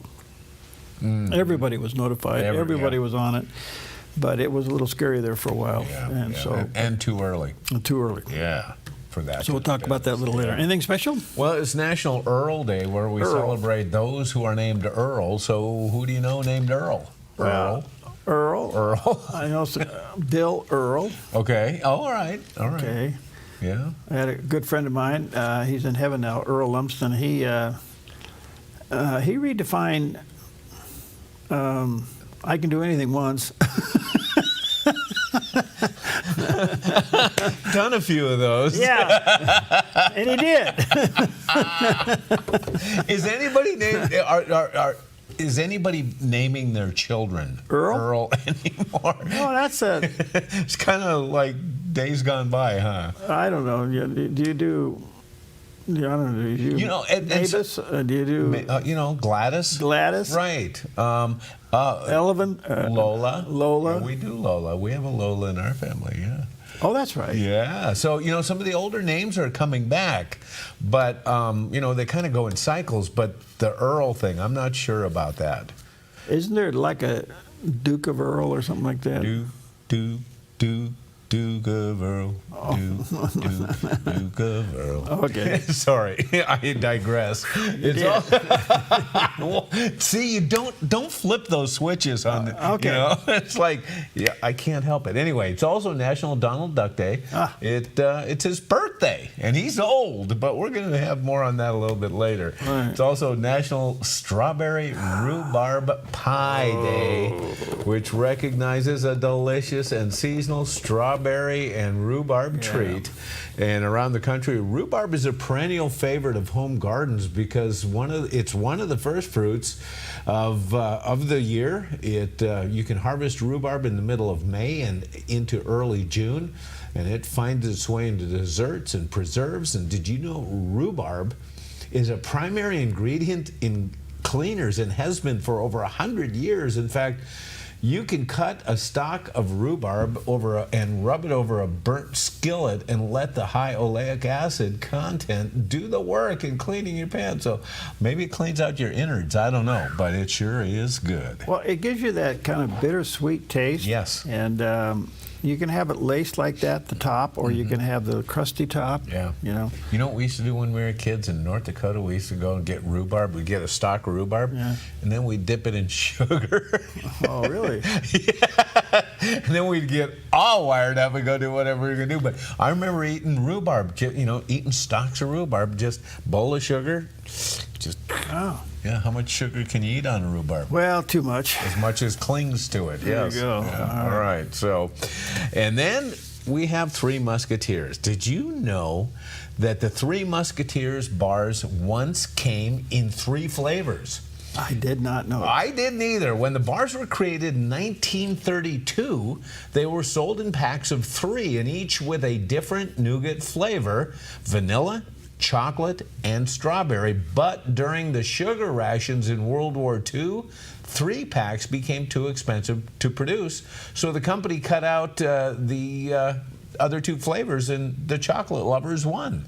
So now, what were the other 2 flavors? Vanilla and strawberry. Oh, so okay. You had a Neapolitan basically in a package. Okay. So you had all 3 flavors, and then World War II changed that. So enjoy your one Musketeer, because that's what we got now, chocolate. So enjoy. Wow. Yeah. Well, we call him the 4th Musketeer. He does the weather here. Right here.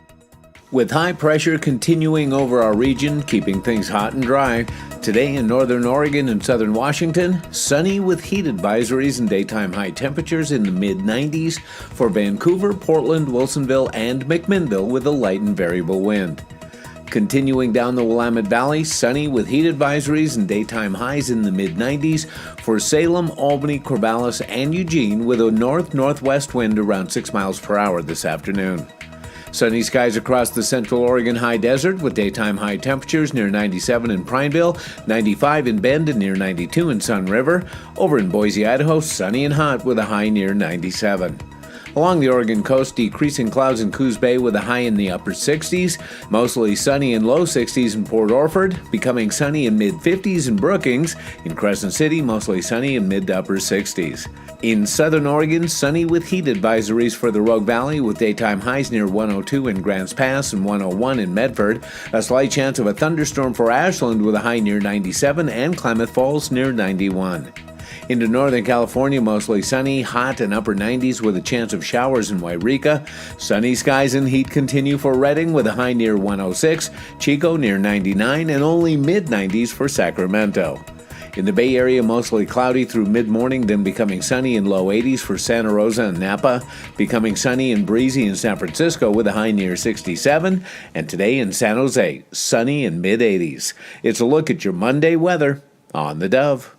Okay, a beautiful shot of southern Oregon, and you can see we went from green to brown pretty quickly, and that's going to be increased as this heat comes on. A little bit of a heat haze, but be careful out there.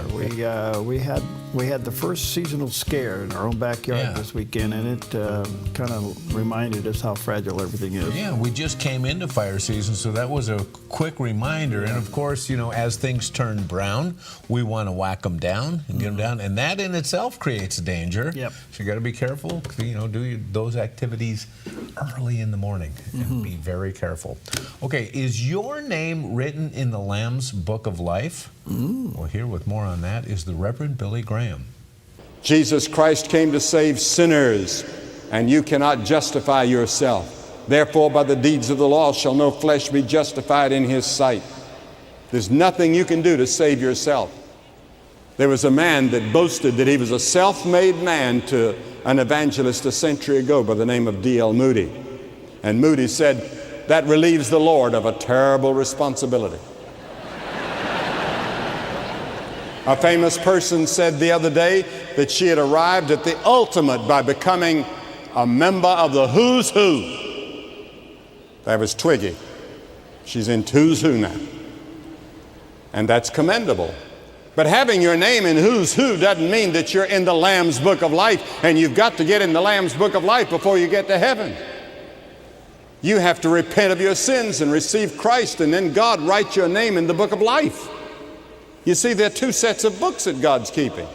The first set is just called the books. The moment you're born, your name is written in the books, and under it is everything you've ever said and done and all the things of your life. And then the moment you receive Christ, your name is blotted out of the books and rewritten in the Lamb's Book of Life, and only those names that are in the Lamb's Book of Life are going to be in heaven. They're the only ones. Is your name written in the Book of Life? If I wasn't sure tonight that my name was written in the Book of Life, you wouldn't get me out of Anaheim Stadium till I had made it right, till I was sure. You may be the best person in town. You may be a fine church member, as you heard a moment ago. You may do great and wonderful things for the kingdom of God, but deep in your heart, you are not sure that your name is written in that book and that you're ready to meet God. Yeah. Pretty simple. Yeah. Really simple. All right. Good morning to you. 9:30 past the hour. Well, let's take a look at a couple of stories here. And over the weekend, one story was pretty much dominating everything, and that's the riots. Can you imagine this in Southern California? They're in Los Angeles, and it's primarily riots against ICE coming in and removing illegal people, aliens from the city there. Now, they knew where they were. They know who they are. They have rap sheets on these people, and they're removing them. And then all of a sudden, these riots, these anti-ICE people come out, and they start burning and doing all this stuff and setting cars on fire and police cars on fire. And it got so bad that the president sent in the National Guard. That just seemingly inflamed things, but on the other hand, brought some kind of order to it. But this is amazing to me. You got to ask yourself one question, at least I have at the moment. Okay. Who are these people? Are these illegals themselves pushing back? Is this a group of people that I'd like to know who they are? Yeah, me too. Okay. Now, a crazy thing happened. A city council member from the City Council of Los Angeles came out and told the crowd, escalate the demonstration. A city council member. Now, what they're saying is that these people that are being deported were denied due process. Well, that brings up one question. Why is it that the first crime is overlooked? Because it's convenient. The first crime is they entered the United States illegally. Why isn't that dealt with? As a single crime. Right, and that due process that was avoided in that whole thing in coming in. Now, what we don't know, were some in line for due process? I don't know. But apparently the ones that ICE is removing have rap sheets. Yeah. So they not only came into the country illegal, they started breaking the law and doing other things. So the question is, why isn't the first crime somehow a reason to arrest people and deport them? The other thing is, this is a full-blown display of lawlessness. You got people actually protesting the breaking the law, which is amazing. And then one of the stunning things that came out of this is Governor Newsom was finally interviewed over the weekend. Of course, he's pretty upset with the president sending in the National Guard. But you know what Governor Newsom said this was? This is nothing more than a celebration like after a sports game. It's nothing more than the notorious breakout of celebration in Philadelphia after the Eagles' victory of the Super Bowl. He is being horribly mocked on social media by saying this right now. I just saw a video clip of him standing. They have him superimposed behind him, all these vehicles down the street burning, and he's talking about this is a sports celebration. Yeah. So he's being mocked.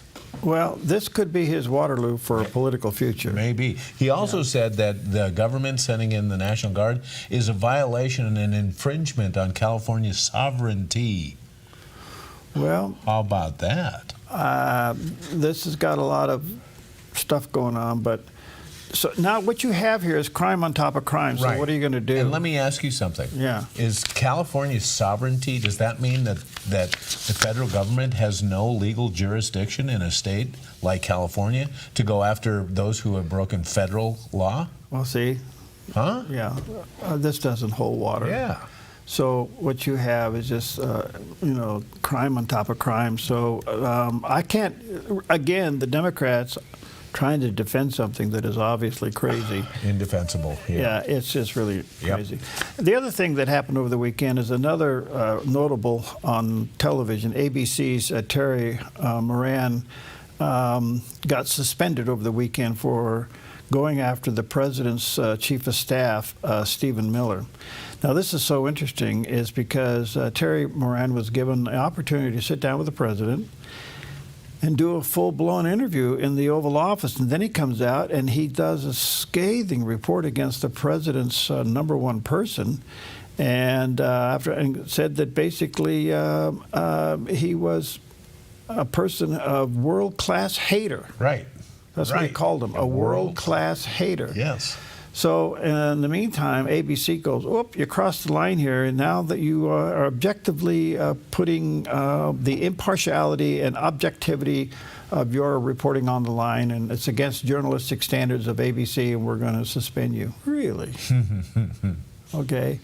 Now, what's so interesting to this is that these people think they're bigger than life. We've seen where CBS came out, and CBS is being sued by President Trump, and as you know, they're heading for settlement now. And the president said, "We'll talk about money, but I want a public apology." We'll see if this happens, okay? So CBS has lost credibility. It was all over 60 Minutes, which really in the past has been a great program. Right. It's destroyed now. And then you got ABC now booting people out the back door. CNN's lost everybody but their current go-around, and that continues to fall apart. And MSNBC, I don't know who's left. Yeah, yeah. They're falling like flies. And so anyway, the interesting thing to me is that these people have the audacity to get up and criticize their management. Isn't that amazing? Television. On television. Right. They have they criticize their boss, they criticize their ownership, they criticize their stockholders, right. their board and there's members. no shortage of it. The producers of the View, you know, that they asked them to, would you tone down the political rhetoric and get on to more issues that people can relate to?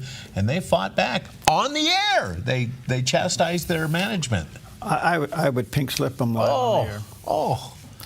I mean, this is, so you have to ask yourself, are they afraid to fire them because of some kind of lawsuit? Or they're in contracts, obviously. Okay. Or is this part of the game? I wonder. Is this part of the plan?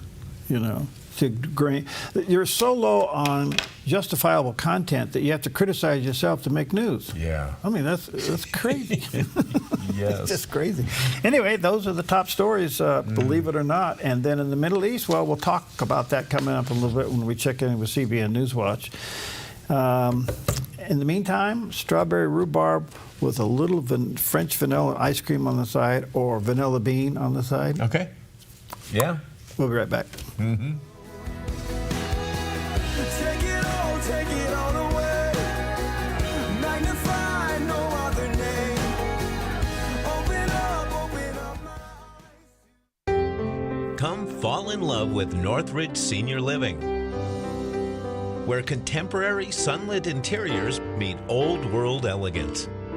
Walk through our lovely hallways and enjoy the fun staff-led activities. Forge lasting friendships with other residents and our exceptional caregivers. Dine in style. Gather near the fireplace under breathtaking chandeliers. Our reasonably priced apartments are spacious with private balconies. Northridge is Christian owned and operated, pet friendly, and only 2 blocks from Asante Rogue Regional Medical Center. On-site 24/7 in-home care is available. We also offer senior adult daycare where your loved one can spend the day with us and the evenings with you. Northridge Senior Living, your home.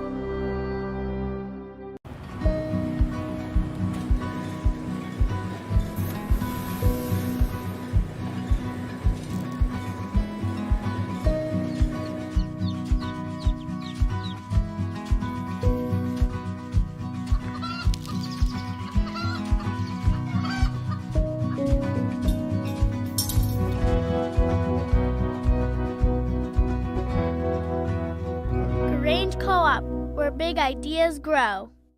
The Dove is touching lives across our network and around the world. Thanks for all you do. You are one of the only channels I watch. Love your programs. Thank you, Dove. Great programs. The Dove is doing the Lord's work. Jesus is the light of the world. God bless you all and the Dove. Let us know if the Dove has touched your life. The Dove TV, encouraging and informative. Support the Dove at thedove.us. Okay, happy Monday to you. Merry Monday. We'll call it Merry Monday. Happy Monday to you. A lot going on. Well, a little backyard bragging if we can a little bit here, but we've been following this, and I've had Pastor Chad McComas on the air with us quite a few occasions. But he felt called to the Lord to do something to help seniors that are homeless. Now, if you can believe this, part of the homeless community involves seniors that are homeless, and they're homeless for interesting reasons. A lot of them just lost their home over taxes. Right. They can't afford to live in it anymore.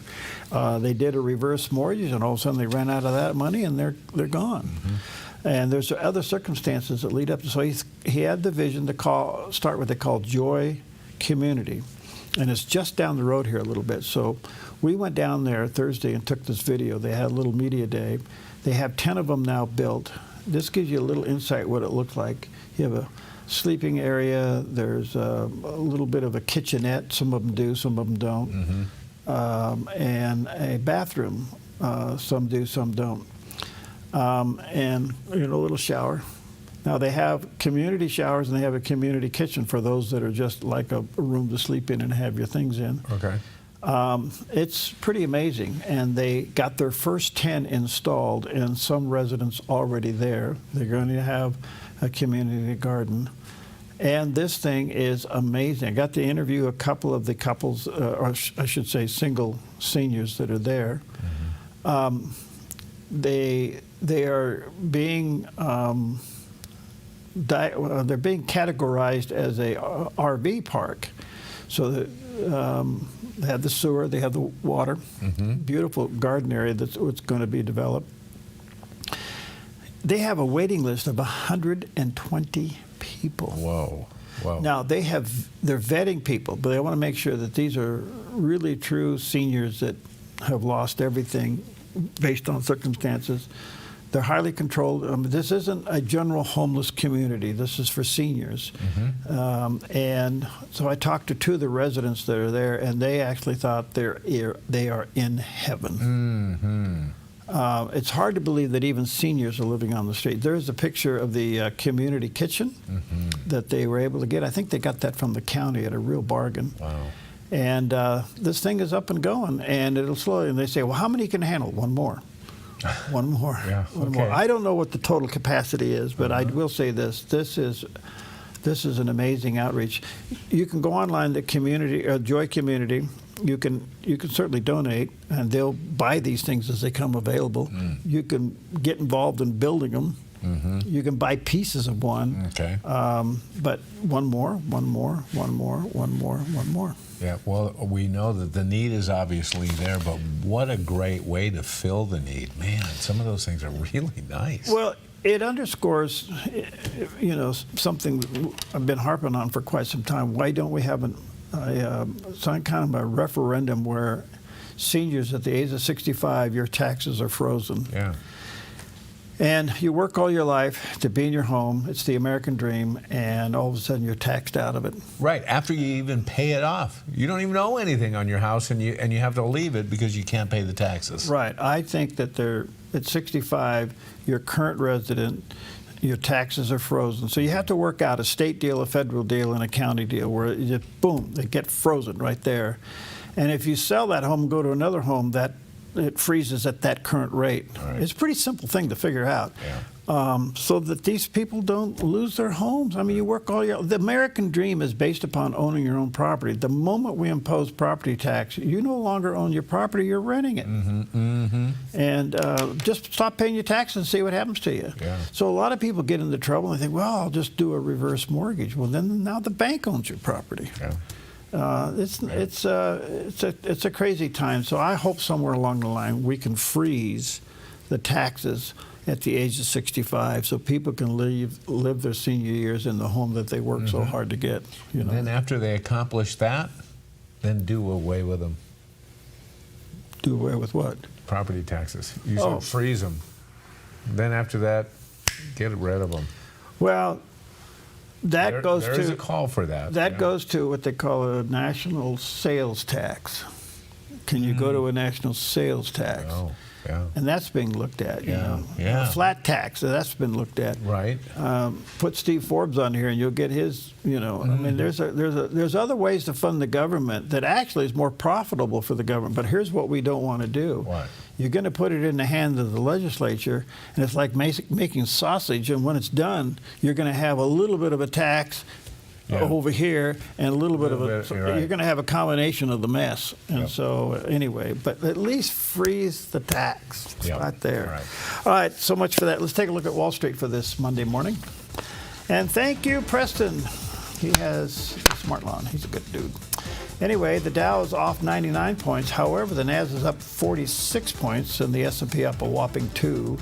So a little mixed bag coming out of the weekend after some employment numbers last week that were good. Dow's at, gold is at 33.39, kind of even. Silver's up to 36, almost $37. Look at that. Wow, what's going on with silver? And in the meantime, crude oil's back down a few pennies at $64.54 a barrel. Yeah, I'm still not showing up at the pump. Did you know I actually pulled in and filled up the truck the other day?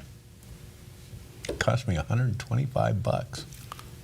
$125 fill up the trunk. And I see prices going down, but oh man.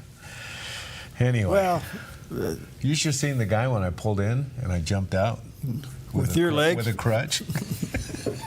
He looked at me like, dude, really? Wait a minute, you drive into the gas station, right? You drive up to the diesel pump, and you got a 300-gallon tank in the back of your truck. And I jump out with crutches. And you start putting, and I pump my own. I even pump my own. No, wait, so you get out of the truck with crutches, okay, and you go to the green pump, right? Uh-huh. That's diesel. Yeah, right. And you put it in that big water tank in the back. No wonder my lawn died. There you go. There you go. Okay. All right. Well, we saw that the president went on quite a Mideast trip recently. Man, a lot of documentation on that. And now the White House has released this message from President Trump elaborating on the special relationship between the United States and the United Arab Emirates. You're an amazing country. You're a rich country. You can have your choice, but I know you'll never leave my side. And you know the special relationship that we have and our country has. We have now, I think, substantially over $10 trillion of investment. And now when I add the $1.4 trillion, we easily break that number.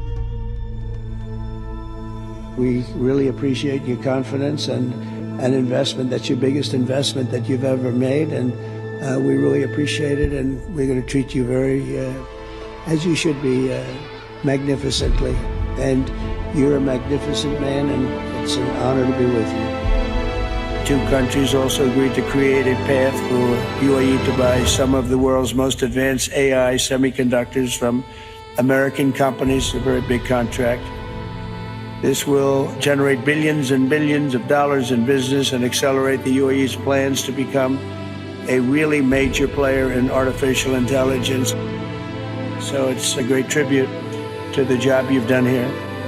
I'm very proud to be representing the United States of America, and thank you all for being here. That's quite a deal. He has a tendency to enjoy opulence. Yeah, I think he felt quite comfortable in that setting. Yeah. Yeah. I don't know where we go with the UAE.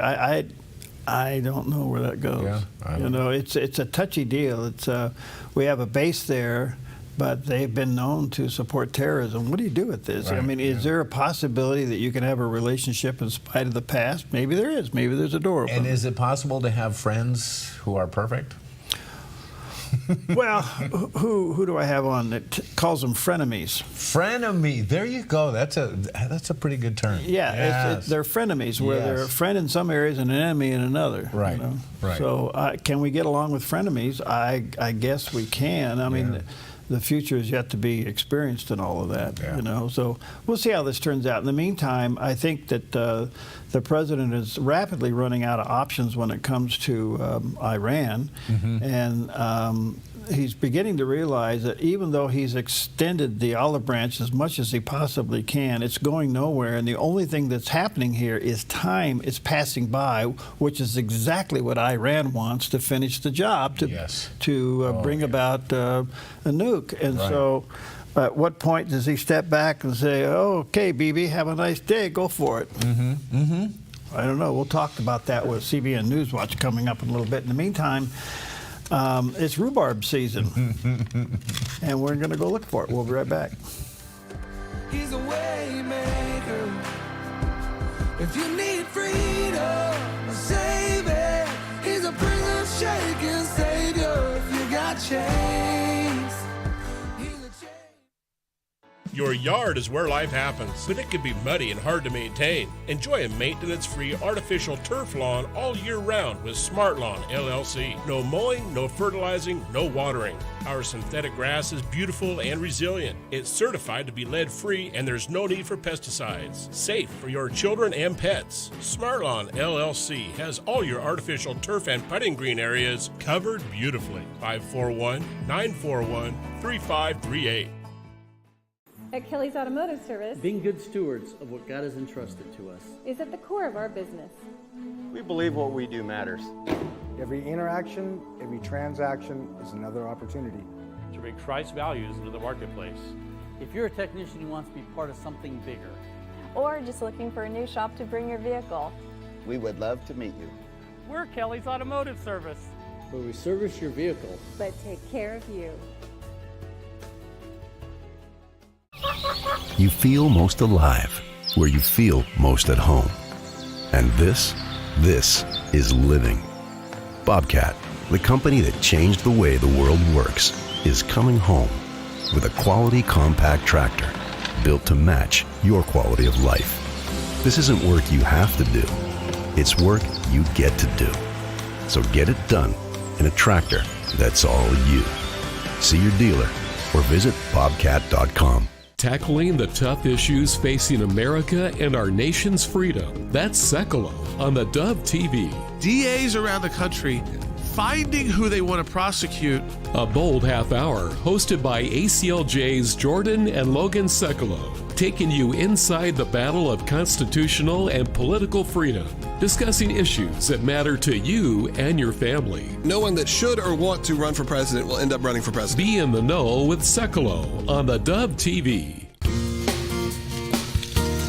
Okay, good morning to you. Happy Monday. Back at all the things going on here. And but it's kind of touchy over there in the Middle East. Hamas, Iran, those two things. What do you do? What's going to happen? Let's check in with CBN News Watch. This is CBN News Watch. It is Monday, June 9th, going to begin this half hour in the Middle East where the possibility of a military strike against Iran may be increasing and the pressure on Hamas is growing. From Israel's military offensive and over the weekend, the Gaza Humanitarian Foundation resumed its operations after a brief pause. As Chris Mitchell now reports from Jerusalem, the effort allows Gazans to get food and bypass Hamas.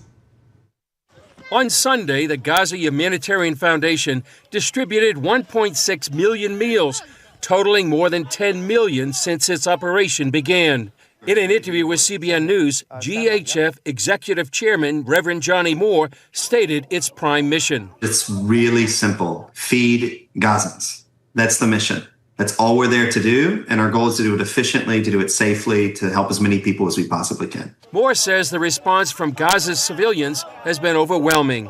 As an American, one of the things that's just so encouraging to me is Gazans spontaneously saying, "Thank you, America. Thank you, President Trump. Thank you to the United States." They understand that this aid is coming from in effect, the American people. Okay, it's coming from us. It's an incredible thing and by the way, it's a brave thing for these Gazans to do to say thank you, America, because the truth of the matter is, for a long time, the first victims of terrorists in that strip of land have been the Gazans themselves, these Palestinians. Military correspondent Yaakov Lapin says the GHF represents a serious danger to Hamas rule inside Gaza. And the reason that that's very harmful to Hamas is because it takes away the dependency of the Gazan civilians on Hamas, and that removes its political power. This is also a financial blow because Hamas sells excess aid that it hijacked until now on Gaza's market. So that was terror financing money that they're now being deprived of. On Sunday, the IDF revealed a Hamas command center located under one of Gaza's main hospitals. The military removed the body of Hamas leader Mohammed Sinwar, who was killed in an Israeli airstrike from the tunnel network. This is the entrance we opened for a very big command and control compound, Hamas command and control compound. Yet this is another example of the cynical use of Hamas, using civilians as human shields, using civilian infrastructure, hospitals again and again, find those infrastructure.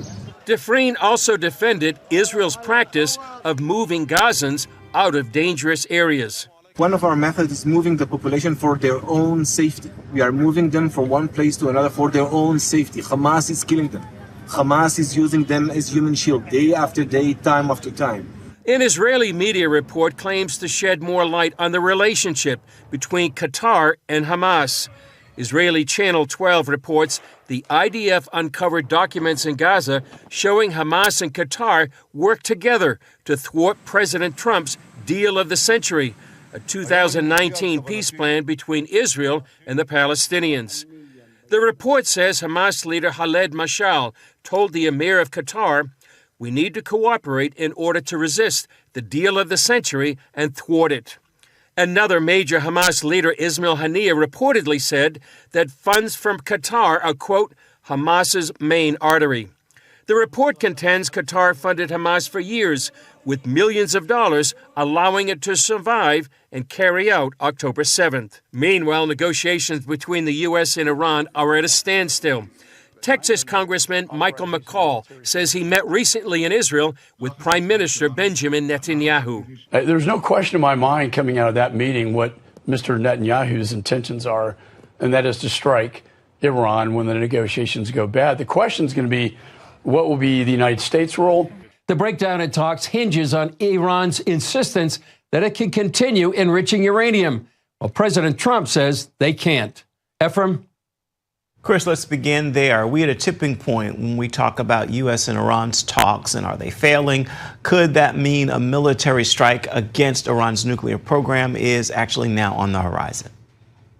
Well, Ephraim, it just seems like it's getting closer and closer. There's been no diplomatic progress in the last week or so. The two sides seem to be set in what their positions are. Enrichment, yes or no? Obviously, Iran is saying they have a right to enrichment. President Trump is making it clear they don't.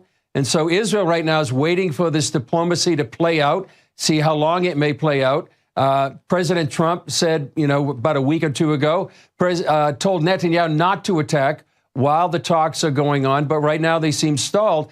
So it really does look like a military strike seems more likely. Israel's been preparing it for many, many years. And I'm sure they're ready. The question is Congressman McCall said, will the U.S. be part of that operation if and when it happens?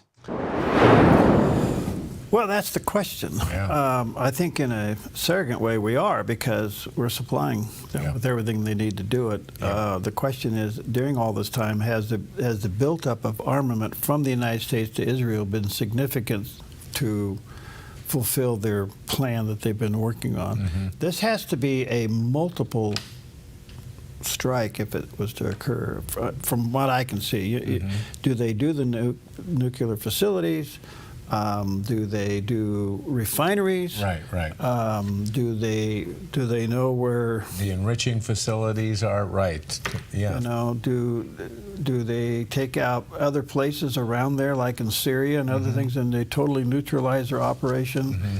I mean, do they literally consider regime change? They know they know where the big guy is, and so I think. The best intelligence in the world has been Israeli intelligence. Right, and obviously, as you mentioned, we support the Israeli operations. Will they be the ones conducting the operations with their personnel? Yeah.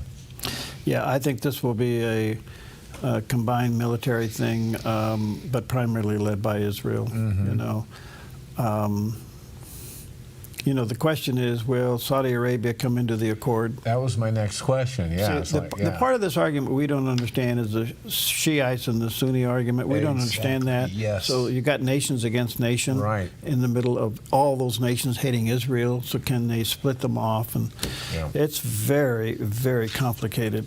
All right, but not as the guy that does the weather here. He's starting to clear his head lately. He's off the pain meds now. He's completing sentences. It's starting to work pretty good. I'll show it to you. Look, listen to this. With high pressure continuing over our region, keeping things hot and dry, today in northern Oregon and southern Washington, sunny with heat advisories and daytime high temperatures in the mid-90s for Vancouver, Portland, Wilsonville, and McMinnville with a light and variable wind.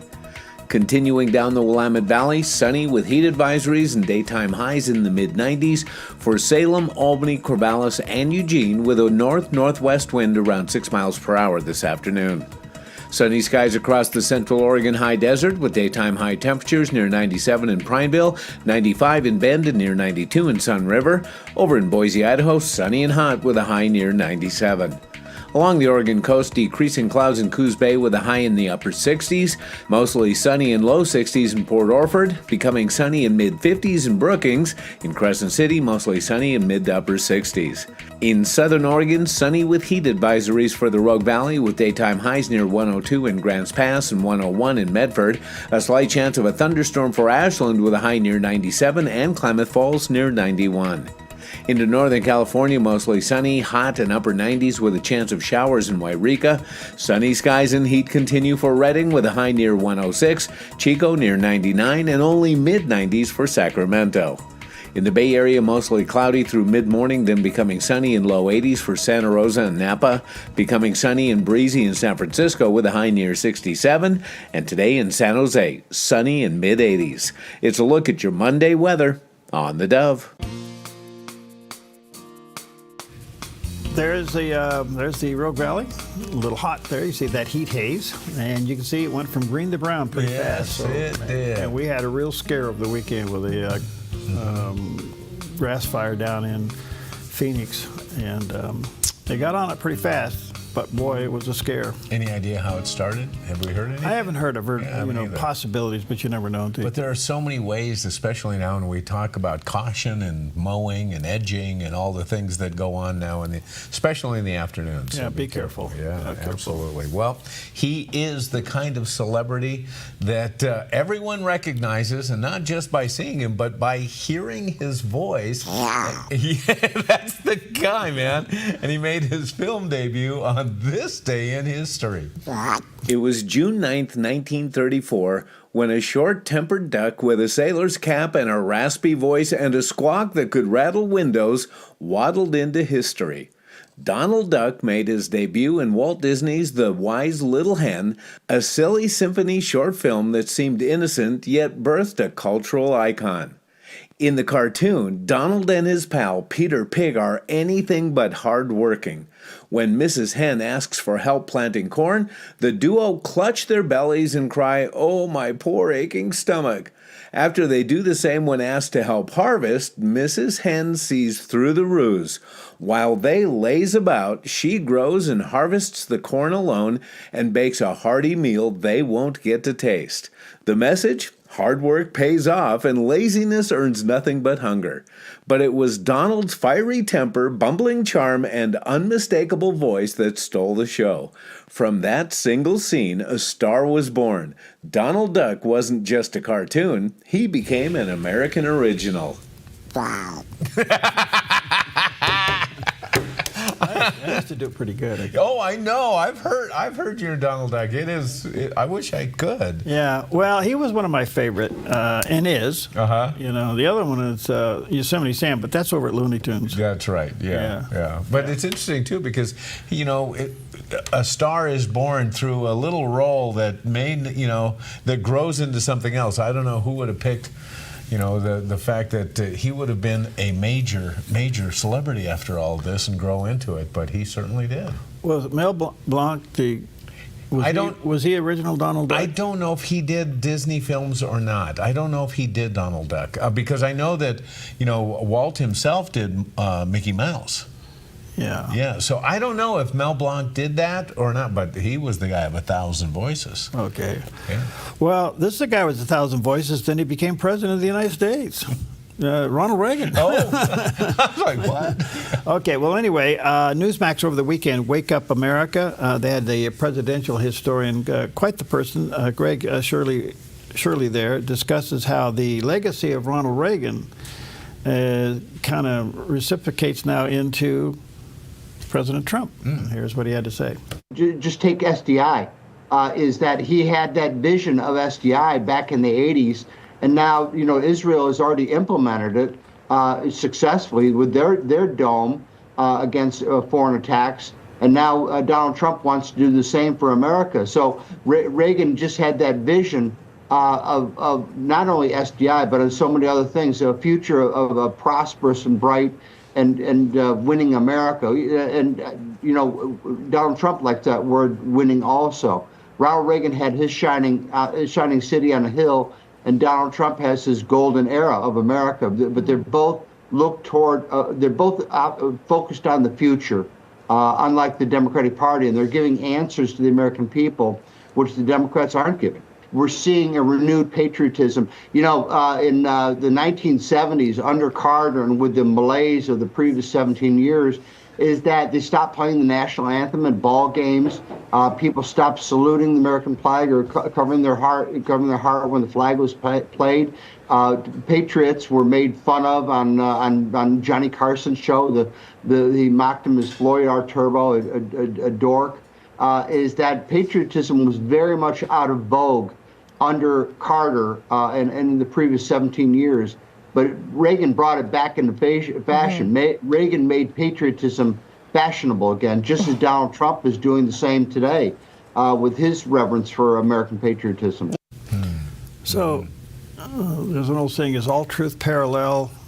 Does history repeat itself? I mean, those kinds of one-liners that are out there. Well, I don't know. It's kind of interesting to see the parallel. Yeah. For those of us who lived under Ronald Reagan and Donald Trump. Seeing it again, it feels familiar, doesn't it? Yeah, it does. Yeah. It has a little familiar ring to it. Yep. All right. Do you know what your young person is doing with social media? Yep. Well, now, all I your kids. I don't have a young person anymore. No. All my persons are older. So are the parents of your grandchildren paying attention? Oh, boy. I'll tell you what. Yeah. Are they? And Grandma and Grandpa have to get involved in that, too. Because we have them. So you got. So when they come into your house, do they have to put their phone on the counter or something? No, our grandkids don't have phones. Okay. Yeah. Good. Woo-hoo. So far, so good. Well, they're just now, you got one on the edge of being a teenager? Yeah, we got two on the edge. Yeah. Yeah. Oh, yeah. Well, you know what Dr. Dobson said? What? You raise them in a wine barrel, and then when they turn 13, you plug that hole. Amen, doctor. And then you don't let them out till they're 27.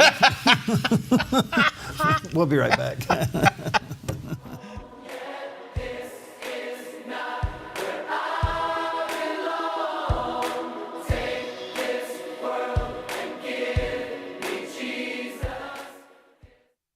Finding that next great series to binge watch is fun, but your neck, shoulders, and body don't count that as me time.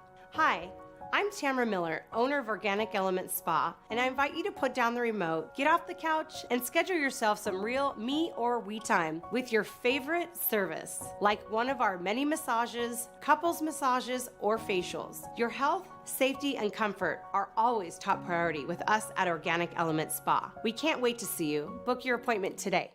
The Dove is touching lives across our network and around the world. Thank you for your ministry and positive encouragement. We watch you every day. Love the morning show. Thanks for the terrific programming and news and lots of laughs. You're my favorite network and station. Let us know if the Dove has touched your life. The Dove TV, encouraging and informative. Support the Dove at thedove.us. A ministry moment on the Dove. Baptism is merely a symbol of the spiritual reality. It declares what happens spiritually when we embrace Christ. When I go under the water, I identify with his death and with his burial. Because my friend, in God's eyes, it was me hanging on the cross. Jesus Christ died as my representative. He died as your representative. And when we go under the waters of baptism, I am fully identifying with his death and burial. Coming out of the water, I identify with his resurrection. He came up out of the grave, he received a new life, and death no longer has a hold on him. And my friend, when I embraced Jesus Christ, I came up out of the grave of sin, and sin no longer has a hold on me. A ministry moment on the Dove. Okay, welcome back. 11 minutes before the hour. Well, today is kind of a special day, around here. Kind of, sort of. Yeah, definitely. One of our own is having a birthday today. We don't do this very often, but the occasion is special. And that is Paulina has a birthday today. And there is a picture with her and Patrick. Mm-hmm. And she's a special lady. She still works for the Dove in a different capacity. She produces Focus Today. Right. But she joined her husband in real estate, so she's pretty busy from sun up to sundown. But there she is. Paulina is 8 years old today. Yes. Yeah. And we saw her on Friday as she sat in for you again. So that was nice. It was nice to see her on camera. Yeah, she does that. Her story. And her journey to America and her journey to citizenship is pretty amazing. But she became a U.S. citizen last year after years and years and years. I mean, there were times we rushed her to the border, We had to do this consulate thing, and we lost Sir Best. Yes, Steve Best came to us from the UK, and he got caught in the triangle. And we had to put him on a boat in the middle of the night and get him out of town. Right, he's not down in L.A. protesting right now. He's back in England. But he can come back and travel. If not, he was going to lose his visa. So it was crazy. But anyway, happy birthday, Paulina. Happy birthday. All right, Dr. Tim Murphy is with us. He served 8 terms in Congress as a congressional man, but he's also a psychologist. We talked about a lot of things, especially how teenagers today are self-diagnosing mental health. Where are they getting this information? Well, TikTok's a big part of it. And then he talks about the strength that comes out of adversity in our life. Do you look at adversity as God mad at you, or do you look at adversity as, all right, what's the lesson here? Yeah. Okay, anyway, here's a little bit about what he had to say. The vine has to be pruned.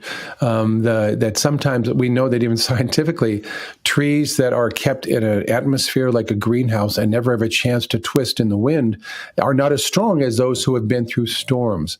Time after time, listen to that word wind. Time after time, wind is used as an important principle to say it's God's strength. It could be the wind that parts the Red Sea. It could be the wind that Elijah didn't want to deal with and he hid in the cave. It could be the wind that comes in when the tongues of fire were upon the heads of the apostles. It could be as gentle as a breath, as strong as a hurricane.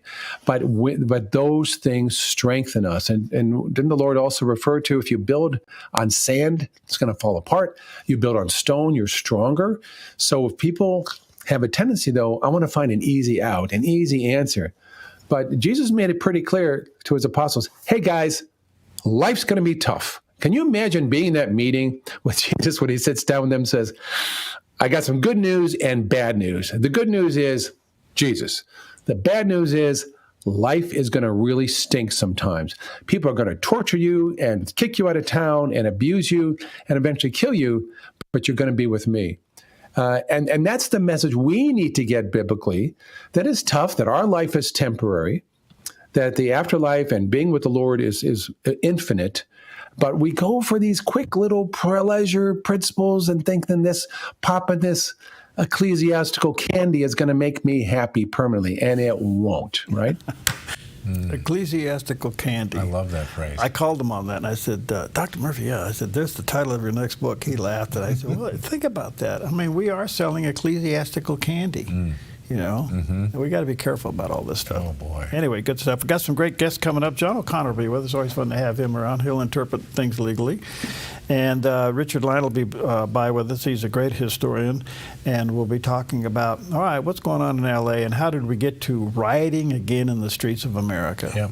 Amazing. Yeah, well, we love good rescue stories, and we have another, and this one's a bit unusual because in this rescue story, the hero is an elephant. A father visiting the zoo with his daughters on a school field trip had no idea they were about to witness something extraordinary. While the group from the Belgian school was enjoying the animals and learning about wildlife, something magical unfolded right before their eyes. An elephant saved a baby gazelle from drowning. The dad later shared the moment on social media, writing, "The zoo was a powerful experience full of learning and connecting with nature. The little ones were excited to see so many animals, but the most powerful moment was when they witnessed the zoo's elephant save a baby gazelle from drowning. An incredible act that reminded us how magical nature can be."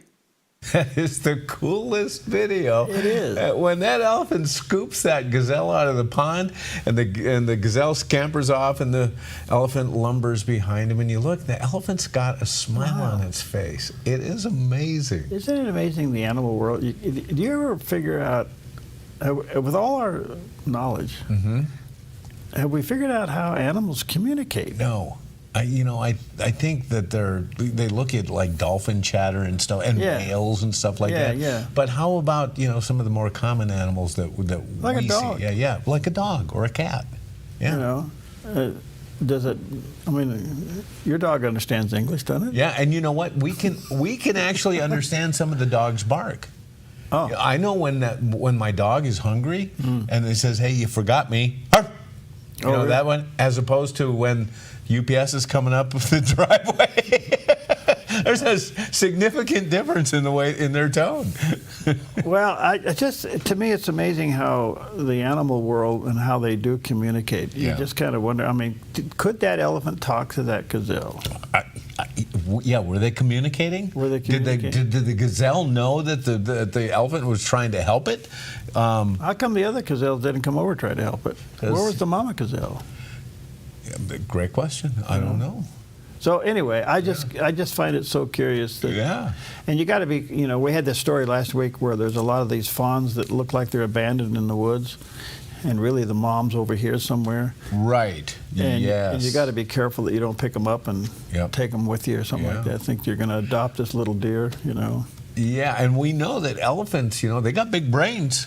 They're a smart animal, and there are stories about how they comfort and help each other in their dying days. Yeah. There's a lot of compassion. And they mourn. And they mourn, yes. So, very interesting. It's pretty interesting.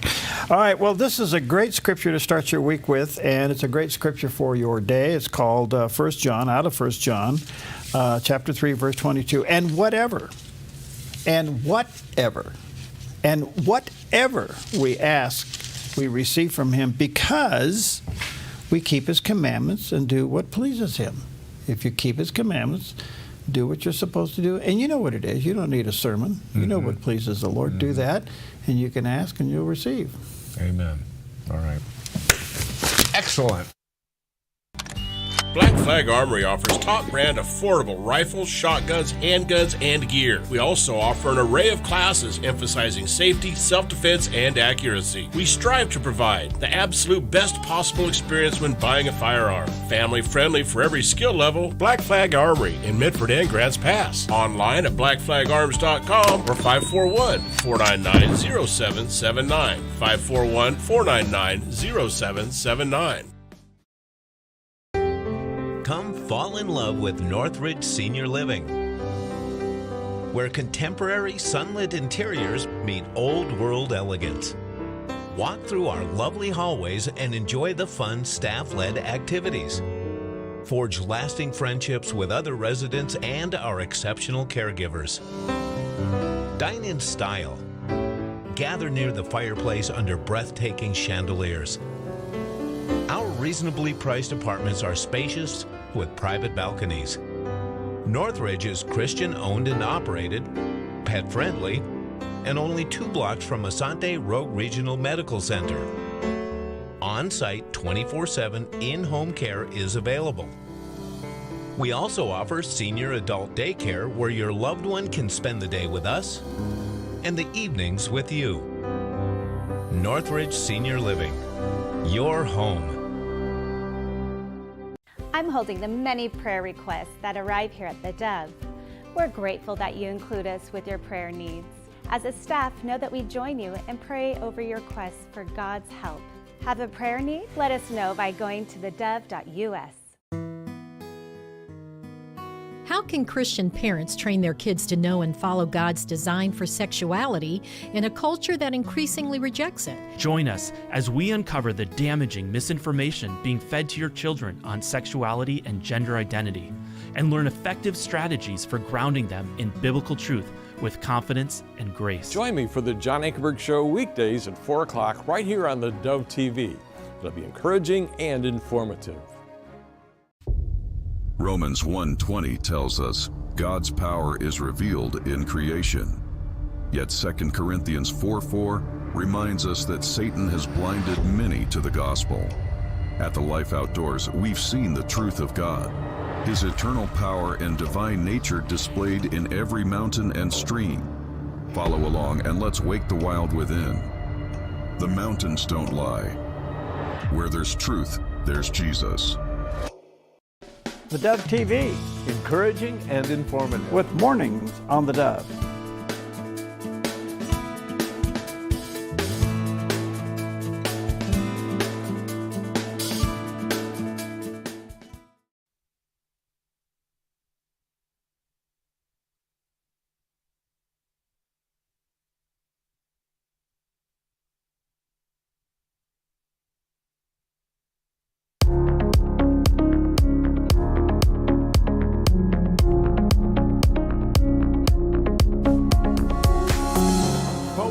Focus today. I'm your host, Perry Atkinson, and of course there's a lot going on in this whole world, and our country seems to be in some twists and turns, especially over the weekend.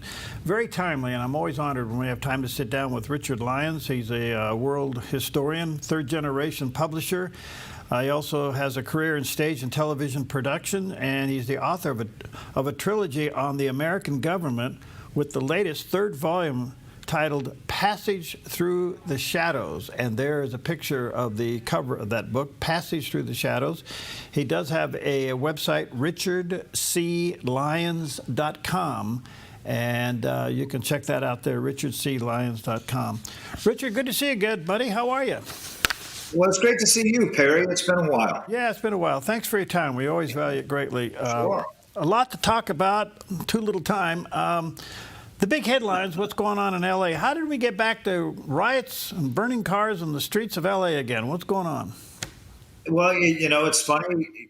2020 doesn't seem that long ago now when you see a reprise of the socialist left's playbook, which is it's bizarre. If I may take the audience back a little bit, Biden absolutely abnegated his office, his constitutional responsibility as commander-in-chief to protect the borders of the United States while he facilitated 15 million people or so coming into this country unvetted. It's his number one duty to protect the country. As the chief law enforcement officer of the country, it is Biden's first duty to protect the citizens of the country. It's also the state constitution of California, the duty of the governor, to protect the citizens of California. It is in the Charter of Los Angeles that the mayor of Los Angeles has to protect the property, liberty, and citizens of Los Angeles. They all three abnegated their duty during the Biden administration. Now, as President Trump is trying to apply his duty under the Constitution, they are rebelling against the Constitution again in his rightful office. And they are again endangering the lives, the liberty, and the property of their own citizens. Staggering. It is absolutely staggering. It's their playbook, though. They don't care. So why haven't we kept it really simple? And that is, we are removing people based upon the first crime they committed, and that was coming into the country illegally. Why isn't that being enforced, that somehow they skip over that and they think now that they've been here for a while, they have due process? Is there a gap in there that I don't understand? There's a tremendous gap, Perry, and you're absolutely correct. And this goes to the birthright question. persons have to be subject to the jurisdiction of the federal government. And what sanctuary states and sanctuary cities are saying is that illegal aliens within their states and within their cities are not subject to federal jurisdiction. When they tell their own police forces, stand down, defend illegals against federal authorities and ICE, and in fact, inspire mobs to throw bricks at them and fire bombs and whatever else they're doing, slash their tires, set their cars aflame. This is, riotous, unconstitutional governance. So, Richard, do we know who these rioters are? Are they more illegals? Are they paid? Who are these people? I would guess, Perry, and it's just a guess, probably with you, that these, back in 2020, when they burned down and plundered 200 different cities, which are still, they're skeletons of their former selves. There's a lot of stores that never came back. Restaurants never came back. Bars never came back because they were looted and burned down to the ground. I think it's the same traveling circus paid for by George Soros and other elements of the left that go around and incite violence and wait until the response and then use the media, CNN and MSNBC and all the usual suspects, the New York Times, USA Today, Washington Post, to say, oh my God, look, Trump is a fascist. When what he's actually doing is exercising his duty under the Constitution to protect, again, the lives, liberty, and property of the citizens of the United States.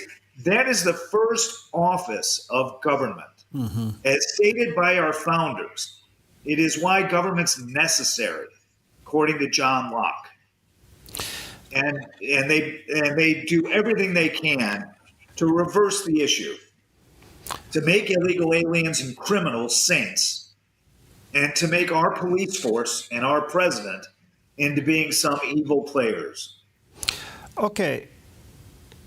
There's another layer here. You had members of the city council come out and actually encourage the escalation of the resistance against the National Guard.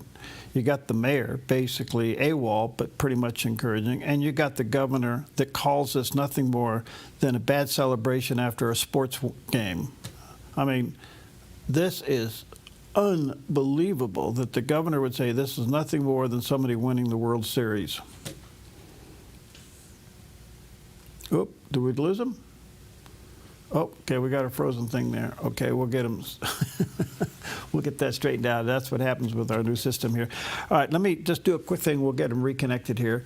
Couple things. His trilogy is pretty fascinating, but his last one, or his latest volume, third volume on this, is Passage Through the Shadows. Again, there's a picture of the cover of that book. All three of these are pretty fascinating reads based upon the American government.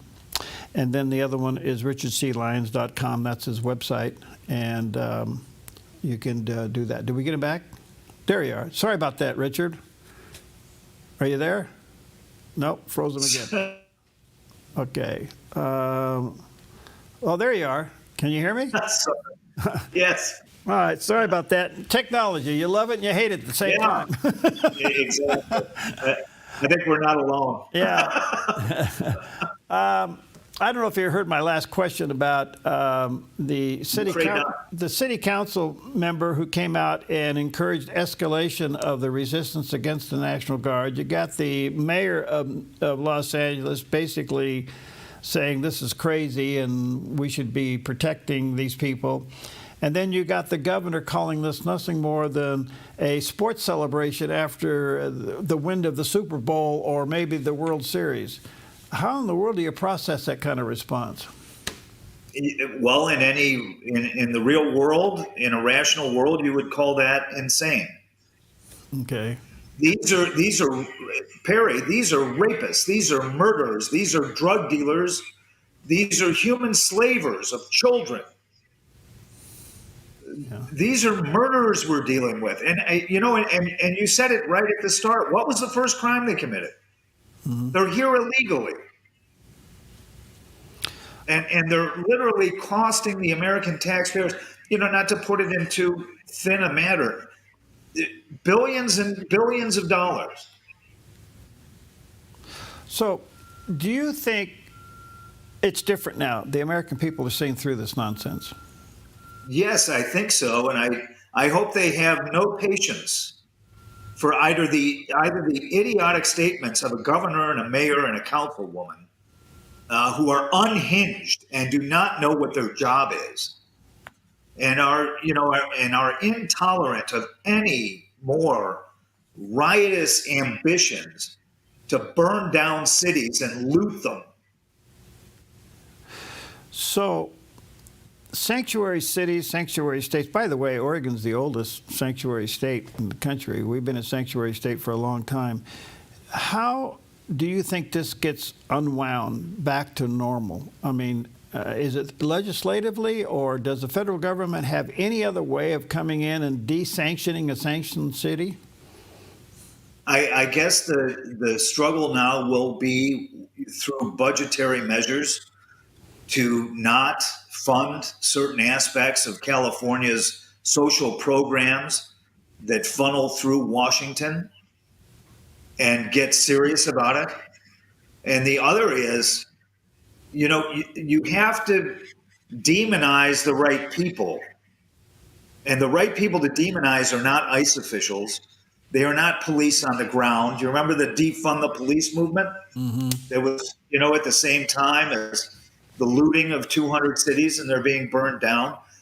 We have to demonize the persons throwing bricks and firebombs at police officers and ambushing them in the street. Do you remember that? There was the LA officers that were shot in their car. This is the sort of behavior that is unleashed in Bolivia and Brazil. It should not be allowed here.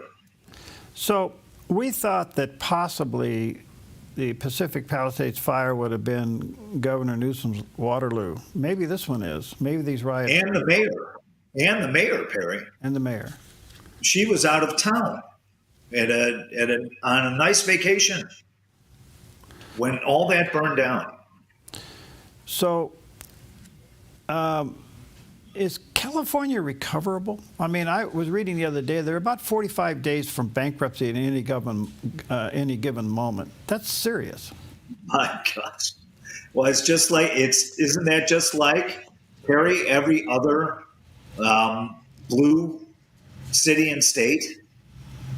They're in ruins compared to all the regular governed states that are red states.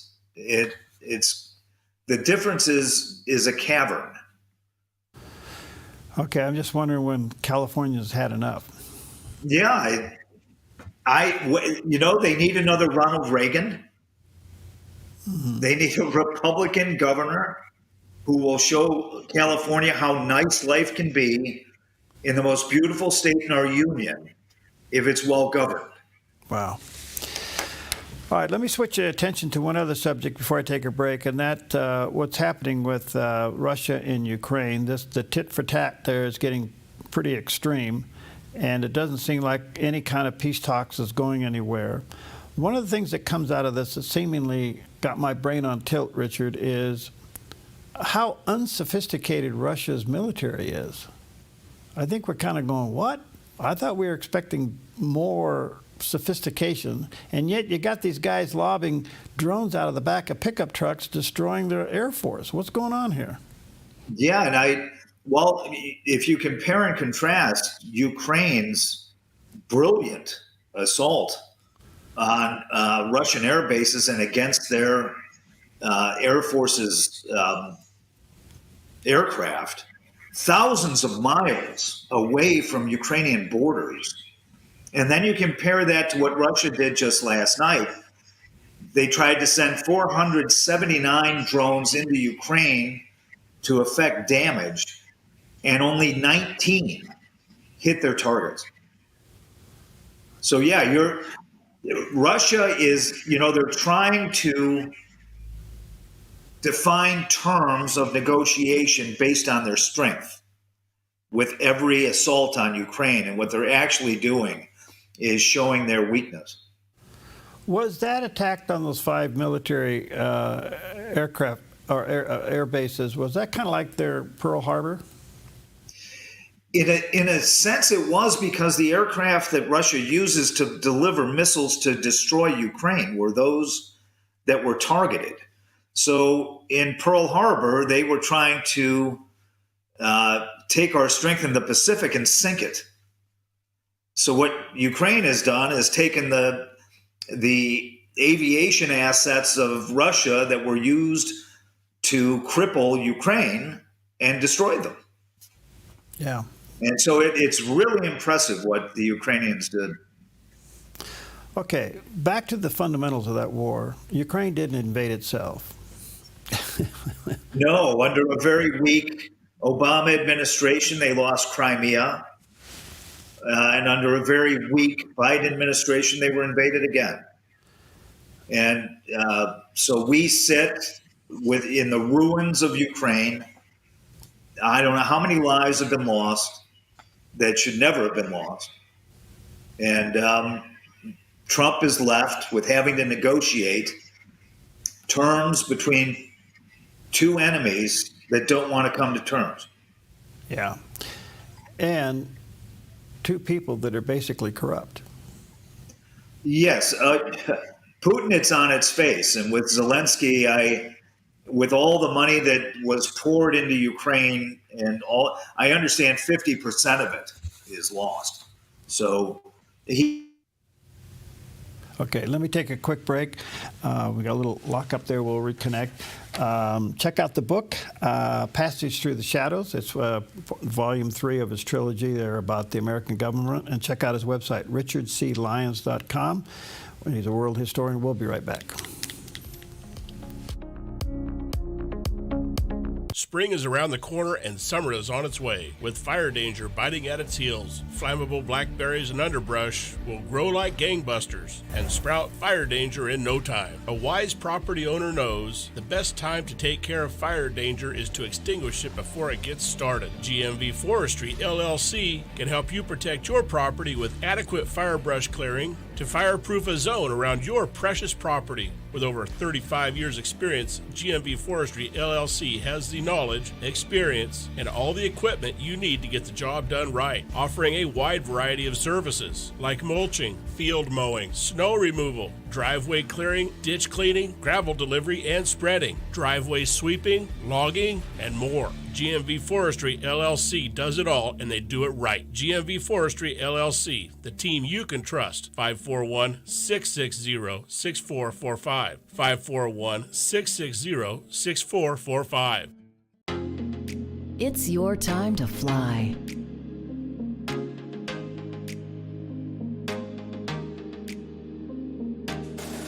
Let's make it convenient.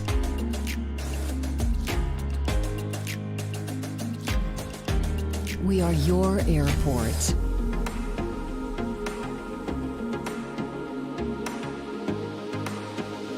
Fly MFR. Romans 1:20 tells us God's power is revealed in creation. Yet 2 Corinthians 4:4 reminds us that Satan has blinded many to the gospel. At the Life Outdoors, we've seen the truth of God, His eternal power and divine nature displayed in every mountain and stream. Follow along and let's wake the wild within. The mountains don't lie. Where there's truth, there's Jesus.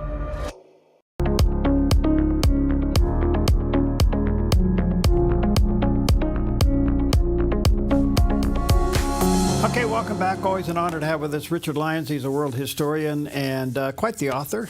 He also has a lot of career history in stage and television production in his professional career. He's author of a trilogy of books entitled, deals with the American government. And volume 3 is out now, Passage Through the Shadows. Excuse me, there's a picture of the cover of the book. You can check out his website, richardclyons.com. lions.com, and there's a picture of the landing page. Richard, before I leave Ukraine, you mentioned briefly that there were billions sent between the Obama administration and the Biden administration that was unaccounted for. Several articles over the weekend, and I want to be careful here, but it highly suggests that up to 40% of those billions came back to kickbacks to politicians in America, both D's and R's. You think that's true? Oh my gosh. I'm just hearing that from you, but that would be, when you think about how they're using domestic programs, the Green New Deal programs, and you end up with the new EPA director, Lee Zeldin, letting the American public know that $20 billion was parked at Citibank to benefit 8 different Democrats, $2 billion of which went to Stacey Abrams, who's never run a business in her life. It makes you wonder. But hearing this about foreign aid to Ukraine coming back, that would raise the issue again. Well, if Doge continues, we'll see if they get to that file, so to speak, and expose fat and fraud. To that end, what's your 30,000-foot view of the beef between Musk and Trump? Well, it's deeper, I think, than people think. Here we have Elon Musk, he's a certifiable genius and really a remarkable American character. And for him to first turn Twitter into X, it was a liberal platform that he allowed to be free, that was previously censored, and then he backed Trump and bankrolled Trump, and then became really a miracle worker coming into the administrative state, Perry, which has never been whittled down to size in the least. Anytime anybody has ever gone into the administrative state, they've been rebuffed and backed off and slapped down. And he found, I think the total now is up to $160 or $180 billion in waste and fraud. And if I want Doge to keep going for the length of the life of the American Republic, there should be watchdogs like that who can find the Stacey Abrams and claw that money back and persecute the persons trying to steal from our country, from every taxpayer. But then there came a difference, and that is that there is the head of the person staffing the Trump administration is named Sergio Dor. And when Elon Musk, attempted to elevate a Democrat contributor, somebody high up in Democrat echelons, his name is Jared Isaacman, to be the head of NASA. So here is Elon Musk creating the rockets that NASA would use. And Elon Musk wanted his friend, Jared Isaacman, in that post, and was denied by Sergio Dor and Donald Trump. On the other side of the equation, when it comes to Tesla, the Trump administration, through the big, beautiful bill, is not allowing the previous green energy mandates to be applied to EV vehicles. There are no longer going to be any tax breaks for purchasing EV vehicles. And thirdly, the Trump's tariffs that he is in placing on certain countries in the world affect the product prices of parts that go into Tesla's manufacturing. So when you put all that together, and you also have the personality of Musk, which is, he is used to walking into a boardroom, Perry, and be that powerful that when he walks into a room, he's the most powerful man there. That's the norm. When he walks into a cabinet meeting, he is not the most powerful man there. He is one among equals of cabinet members. And I understand he got on the wrong side of Scott Bassett, and they might have even had a physical altercation. He got on the wrong side of Steve Bannon. He got on the wrong side of David Navarro. And these are time-honored and respected advisors of Donald Trump. So all these things have been occurring. I think it's okay. We froze them again. Okay, see if we get that fixed, guys. Sorry about that. Well, it's interesting because what's not in the news today, if you've been following the news today, is the beef between the president and Elon Musk. It's not in the news today, but it's still big news. All right, we got you back. Sorry about that, Richard. Yeah. You know what's interesting about this whole thing? I get it. It's the battle of the billionaires, and all the things and all the things you're adding to it just underscores the problem. You would think that the betterment of the country, for which they supposedly both subscribe to, they would have kept this behind closed doors. Yes, I think you're right. I think it's inflammatory. I don't think that's positive. I thought when this initially started, Perry, I thought these two men know how to move the markets. They know how to move the media. Perhaps they're putting this on so that Elon Musk can get back into the good graces of Democrats and liberals and sell more Teslas and recover his company, which was severely damaged by the Democrats. And they're going on to his dealerships, and there they are again, burning cars. I mean, can't they do something constructive, do you think, Perry? Can they build something? No, you make a good point. I kind of said early on that this might have been Elon's way, or maybe some way of cooling the D's for going after him and kind of putting him back in the graces with the D so he could recover with his company. We'll see. That has to all play out. That's all speculation. But I want to come back to the fat and the fraud. I don't know of a Republican that doesn't run for public office at any level. It could be from county commissioner all the way up to president of the United States and Congress and everything in between, that doesn't say they want to do something about cutting the size of government. And politics is the art of saying everything and doing nothing. And here comes an administration that's doing the exact same thing that everybody's ever campaigned on. Yes. It is sparking something that the polls can't really get a handle on. I'm just wondering if there's somewhat of a renaissance, and I'm taking from your earlier writings, the DNA of democracy, your current one, the passage through the shadows. I'm wondering if there is a renaissance to return to the original America, constitutional, God-fearing. I hope so. And Perry, I think it's going to take that to get America. I don't know that the audience understands that this is a lot deeper too.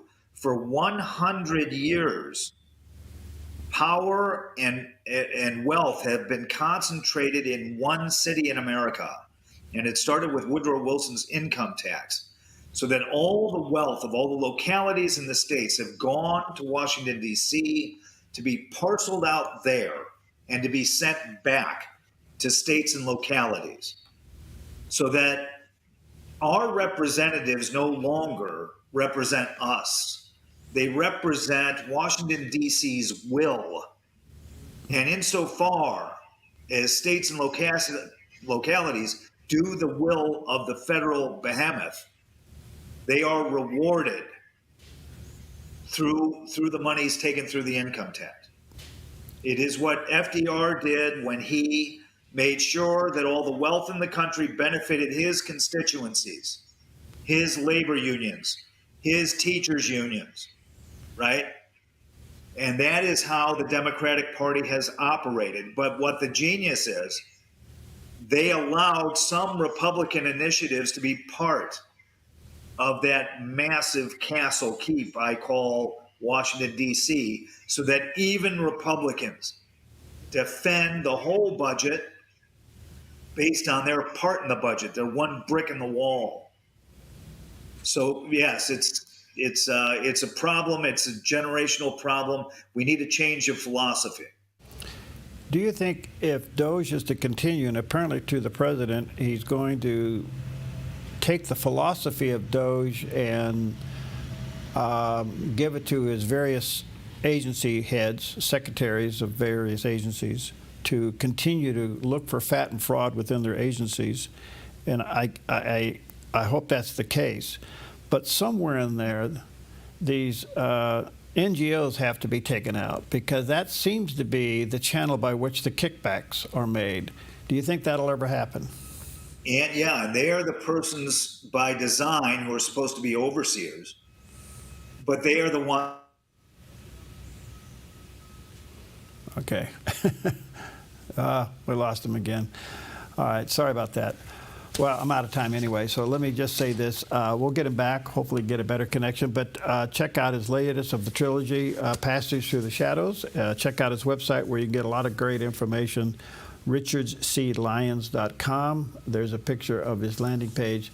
Richard is he's one of the frontline warriors out there, so check it out, richardclyons.com. We'll be right back.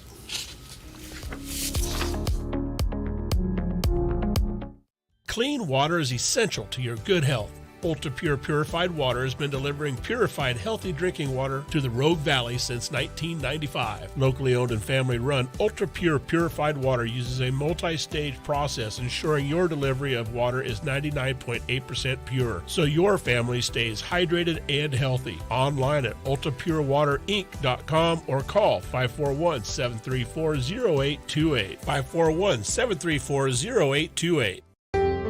Come fall in love with Northridge Senior Living, where contemporary sunlit interiors meet old world elegance. Walk through our lovely hallways and enjoy the fun staff-led activities. Forge lasting friendships with other residents and our exceptional caregivers. Dine in style. Gather near the fireplace under breathtaking chandeliers. Our reasonably priced apartments are spacious with private balconies. Northridge is Christian owned and operated, pet friendly, and only 2 blocks from Asante Rogue Regional Medical Center. On-site 24/7 in-home care is available. We also offer senior adult daycare where your loved one can spend the day with us and the evenings with you. Northridge Senior Living, your home. Your yard is where life happens, but it can be muddy and hard to maintain. Enjoy a maintenance-free artificial turf lawn all year round with Smart Lawn LLC. No mowing, no fertilizing, no watering. Our synthetic grass is beautiful and resilient. It's certified to be lead-free and there's no need for pesticides. Safe for your children and pets. Smart Lawn LLC has all your artificial turf and putting green areas covered beautifully. 541-941-3538.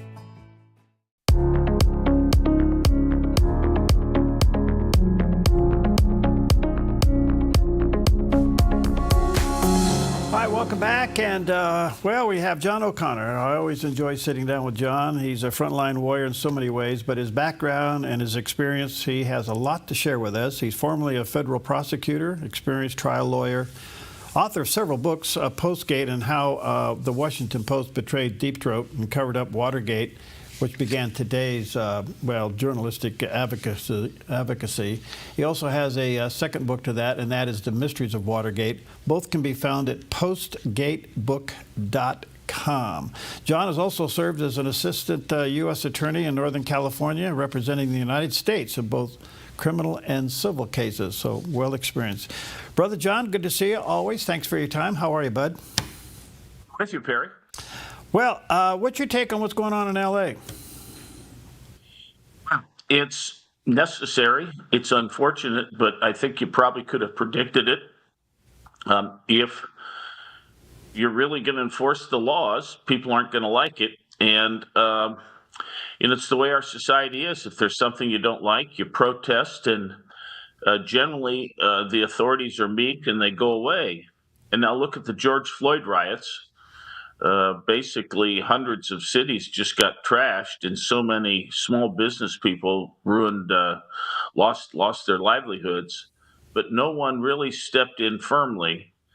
So when that happens, there's more and more feeling of license out there in society, and I think this is probably necessary. You hate to see this kind of stuff, but I think Trump's doing it exactly the right way. You have to, at some point, give people the fear of being jailed or themselves being deported if they're, in fact, illegal. So At the same time, this is in the guise of protesting Trump's actions. You notice there's an awful lot of Palestinian and Gaza references there.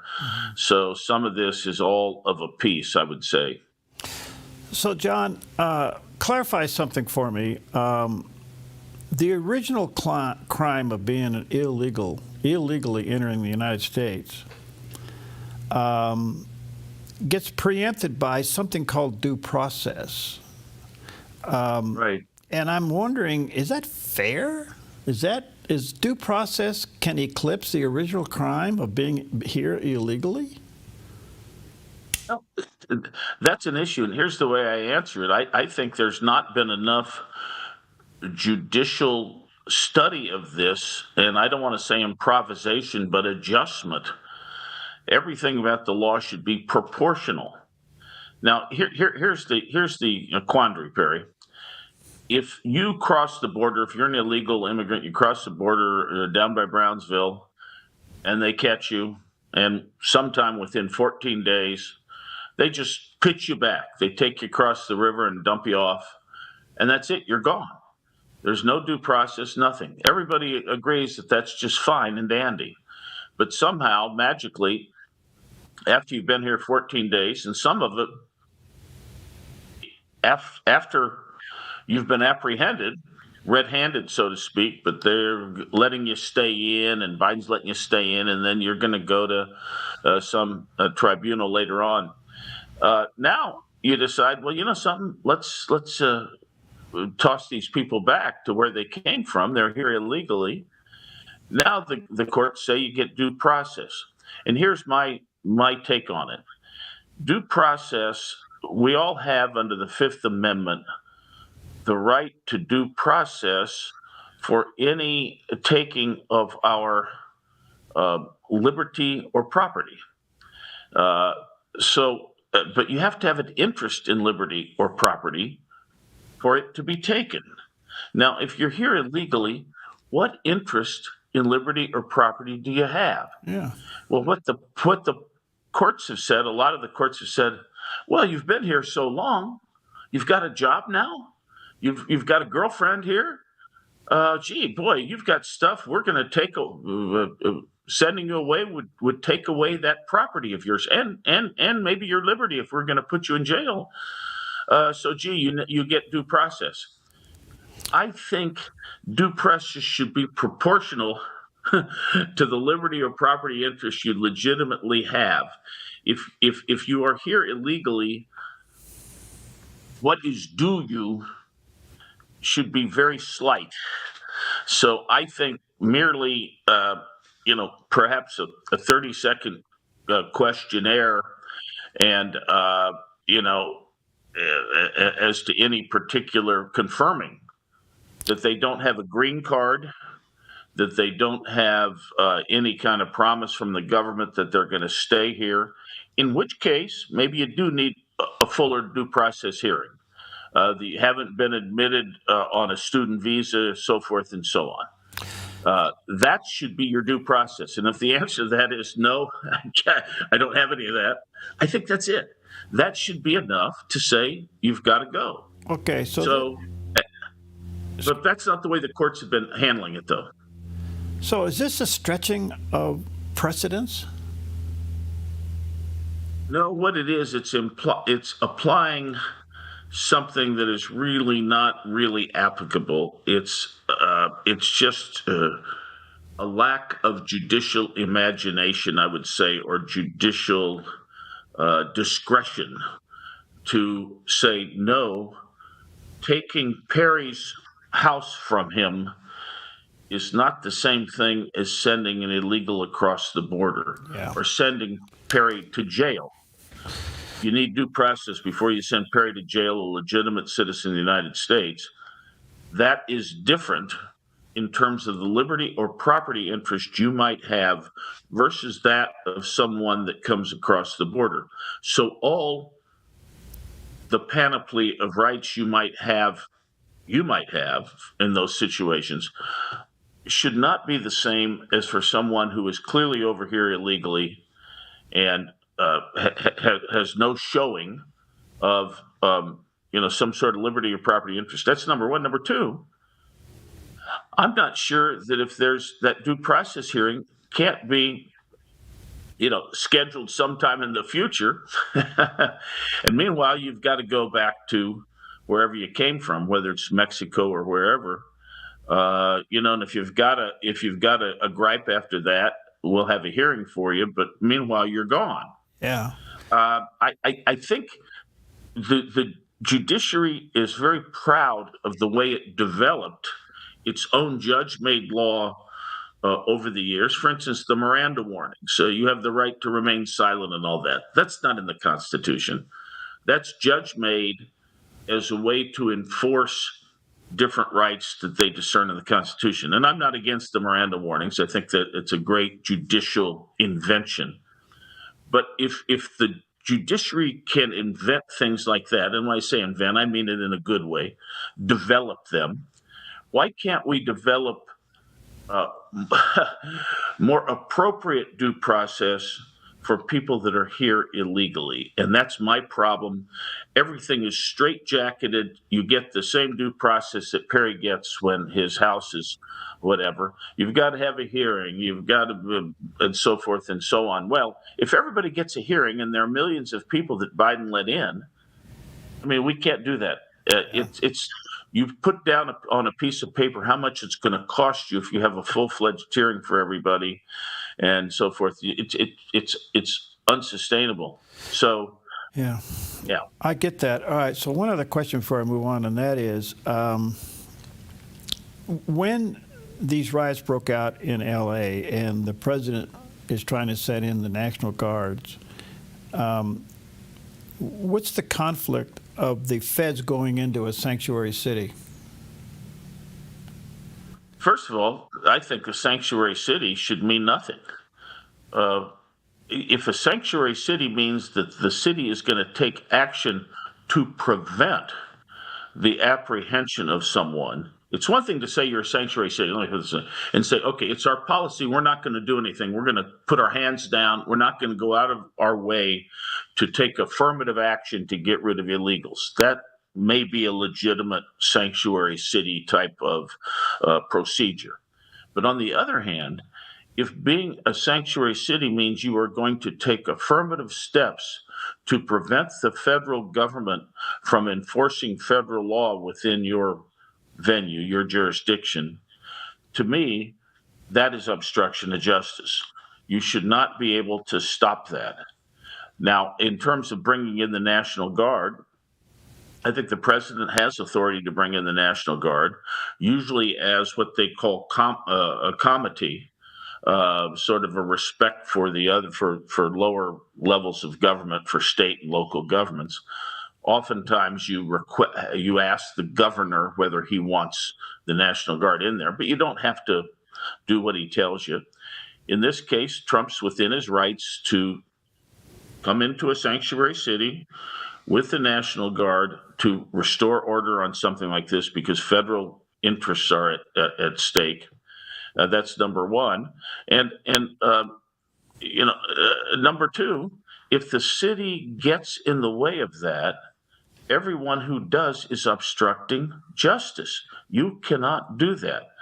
They're different. I mean, this has been true at common law, for centuries. You cannot stop the apprehension of a criminal. They used to call it misprisioning a felon, but that's another way of saying you're obstructing justice. So that's what's going on here. And I'll tell you this, it wouldn't be a bad idea in a very blatant case of interference with either the Army or the arresting or ICE. I would say people should go to jail or at least be charged criminally with obstruction. We got to stop this. We got to be able to enforce our laws. If we don't have laws, we don't have a society.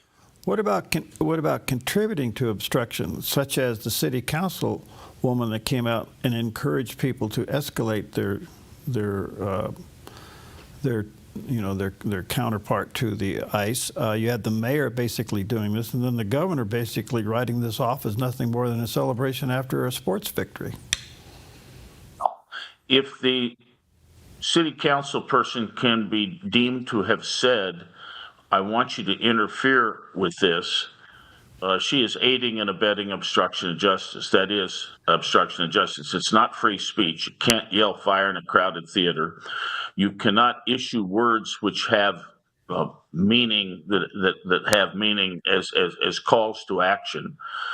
It's not free speech to plan a bank robbery, even though all you're doing is talking. And if you encourage people to obstruct ICE, you are committing a crime. And I think that should be prosecuted. And again, maybe you don't go to jail for a long time and so forth and so on, but I think something has to be done in that regard and make that person a convicted felon. I mean, that's a felony. I mean, I used to prosecute these cases involving, terror groups, these revolutionary groups. If anybody helped such a revolutionary group escape detention by the government, we prosecuted them. And that should be the case now. Yeah. It's so interesting because she clearly said she encouraged them to go out and escalate the resistance. And I'm going, wow, she contributing here. All right, let me take a quick break. I got some other questions for you. Always an honor to have with John O'Connor. Check out his website where you can check out the books, postgatebook.com, where you can check out the book and then the sequel, The Mysteries of Watergate. All, believe it or not, very applicable to today's culture. We'll be right back.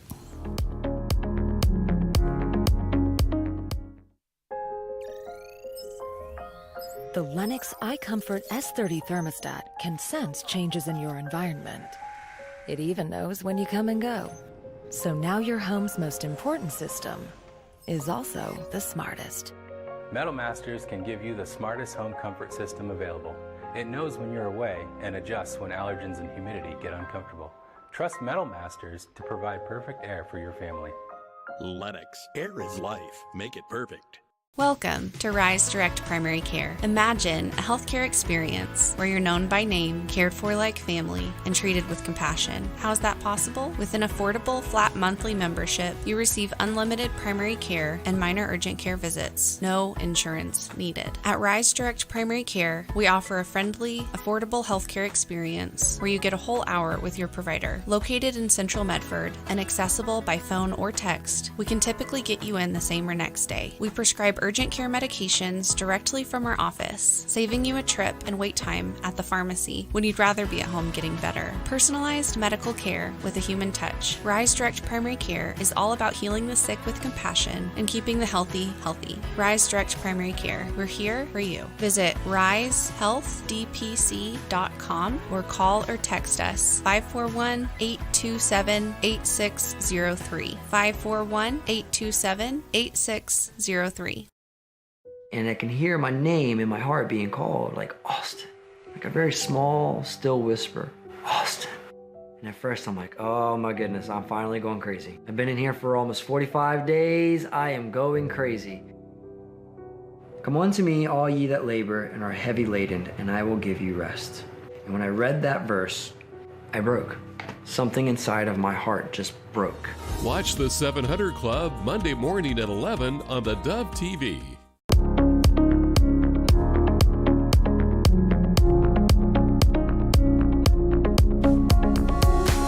Okay, welcome back. Always honored to have John O'Connor with us. And John is just always gives us time, and we value it greatly. Check out his website where you can check out his books, postgatebook.com, where you can check out Postgate, the book itself, and then the sequel to it, The Mysteries of Watergate.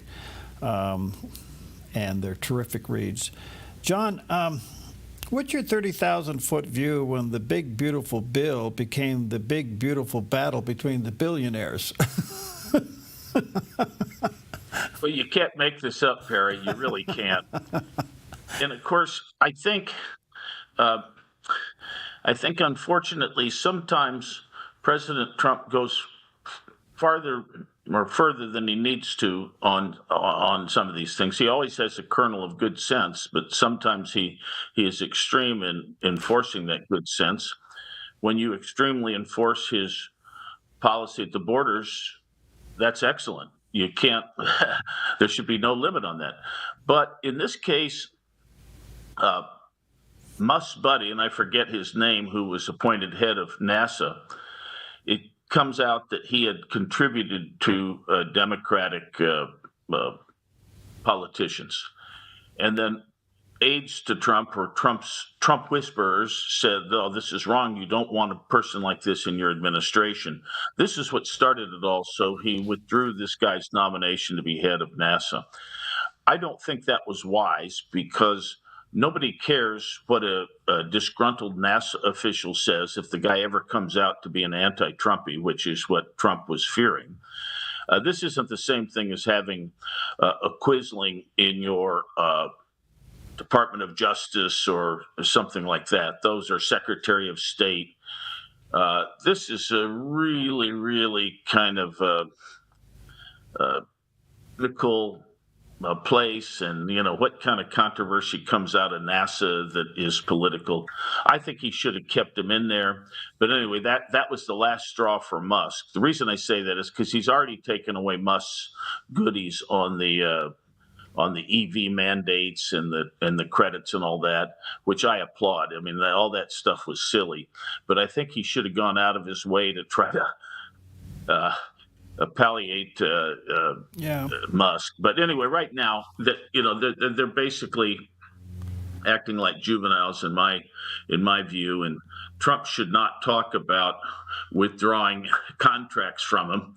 I think it cost Musk about 15% of the value of his Tesla stock when Trump started talking about that. So, and of course Musk was silly to fight back against Trump. The whole thing is now this big beautiful bill. I think any regular conservative should have trouble with the fact that there's a whole lot of spending and apparently a lot of pork in this bill. And but it is what it is. And I would rather have this bill than not have it. And if this is the only thing that can get by, that's the way this thing goes. And if you want to like laws or sausage, don't look at them being made. I have not read the bill. I've read bits and pieces of it, and I understand the controversy in it. But it does come back to the subject of everybody wants to cut the size of government. And the old question is, how do you eat an elephant? Well, one bite at a time. Isn't this like the first bite of an elephant? Sure. And we have such intractable problems, Perry. And of course, some of them we can't do much about. We need a military. Biden saw to it that there's inflation, which unfortunately raises our costs of funds on our borrowings from $300 billion a year in Trump's last year to around $1.2 trillion a year just in interest payments on our bonds. Now let's think about that. That's huge. But what do you do about that? The price of money is not going to go down anytime soon. So there we are. And now Moody's has downgraded us, which is another problem because of our debt. And so it's a vicious spiral. Our debt is now more than our GDP. So where do you cut? Exactly where it is now. I mean, the real place to cut, of course, is Medicaid, Medicare. This is really the vice of Obamacare, where everybody, everybody get on the bus. This is the Medicaid bus. Doesn't matter who you are, we'll give you free care. Well, that's breaking our country. Unfortunately, Paul Ryan and Mitt Romney, who probably had the best fix for the whole thing, were not elected. So that's another one. I don't see a way out of it, frankly. I think Is the president banking on his other economic policies and tariff actions and all that to offset the rising debt? Is he banking on that? It hasn't materialized, but is he banking on it materializing to be the offset of the criticism? I don't know if it's going to be the tariffs, but I will say this. One of the things we can do is we can earn our way out of the problem with prosperity. I mean, Reagan proved that. Reagan cut taxes and everybody said, oh, no, we're doomed. We're doomed. And a lot of economists like like Laffer said, wait a second, if you've cut taxes, you're going to increase profits and you're going to increase tax receipts, even though you've got a lower rate. And we're going to earn our way out of this problem. And by gosh, that's what happened. It happened in the latter Reagan years into Bush. There was a little blip on the screen, but by the time everything gets to Bill Clinton, voila, Clinton has a balanced budget. And the Democrats say, oh, Clinton balanced the budget. Well, he didn't. When you cut the taxes today, it takes 18 months before those tax cuts are realized in profit, because it's like an investment. You're going to invest those cuts in business, and then hopefully profits will come from them. That's going to be 18 months, 2 years. So I hope that some of these tax cuts and so forth, that there's a wave of prosperity, and the deficit is not what it's projected to be. But I fear. Yeah, we are. I think we're all got our head on tilt. Just back to only a couple of minutes left. What's your 30,000-foot view of the Supreme Court these days? They seem to be interesting. They're either radical or they got their head screwed on. What's your take? Well, the problem is you've got a lot of bright conservative people, but they're very, unfortunately for Trump, they're very good lawyers. I got to say, I think Amy Coney Barrett, I mean, she's not one to mess around with. She's a stickler. And I think you're going to find more stickling type of opinions from her. And Kavanaugh and Gorsuch are very bright people. So I think you're really getting a very non-political court, which is not necessarily good for Trump. I mean, these are not people who say, "Oh, Trump appointed me, I'm going to go their way." They might give him a break on the edges here, but they're actually, it's the way courts should be. I hate to say that because there are people here who are going to say, "Oh no, the Supreme Courts might stop some of Trump's initiatives," but I don't. That doesn't bother me. It's a pretty good court. Okay. And do you think the Supreme Court will step into some of this overreaching of the lower courts, or are they going to stay out of it and let Congress do it? I think they will. I think they're going to lay down. One of the things the Supreme Court can do is it can teach and give overarching principles to the lower courts. And one of these principles that they're going to, inculcate, I think, is don't give a nationwide injunction unless it meets certain criteria. I know Barrett is much more sanguine about nationwide injunctions than others are, but there are certain types of conduct that if the conduct is bad, it's okay to enjoin it and it has nationwide effect. There are many other types of things in which they're really pre-deciding millions of cases and not letting the disputes as to interpretation bubble up. The way this is supposed to work, district courts rule in their own little district. Right. It goes up to their particular court of appeals. Right. If the two circuit courts have a dispute, then it goes up to the Supreme Court. But the problem with this nationwide injunction is you don't get that chance for democracy to work where you have two circuit courts having different views of the thing. So that's the problem. And I hope the Supreme Court does its teaching of the lower courts as to how to restrict these things. That's good advice. Thank you, John, for your time. We value it greatly. Let me say to our viewers and listeners, check out his website, postgatebook.com. There's a picture of the landing page, and get a copy of each book. Thank you, John. We value your experience and knowledge. You're the man. Great to talk to you, Perry. Good to see you, pal.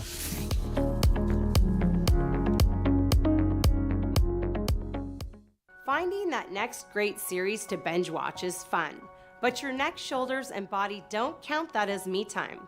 Hi, I'm Tamara Miller, owner of Organic Element Spa, and I invite you to put down the remote, get off the couch, and schedule yourself some real me or we time with your favorite service, like one of our many massages, couples massages, or facials. Your health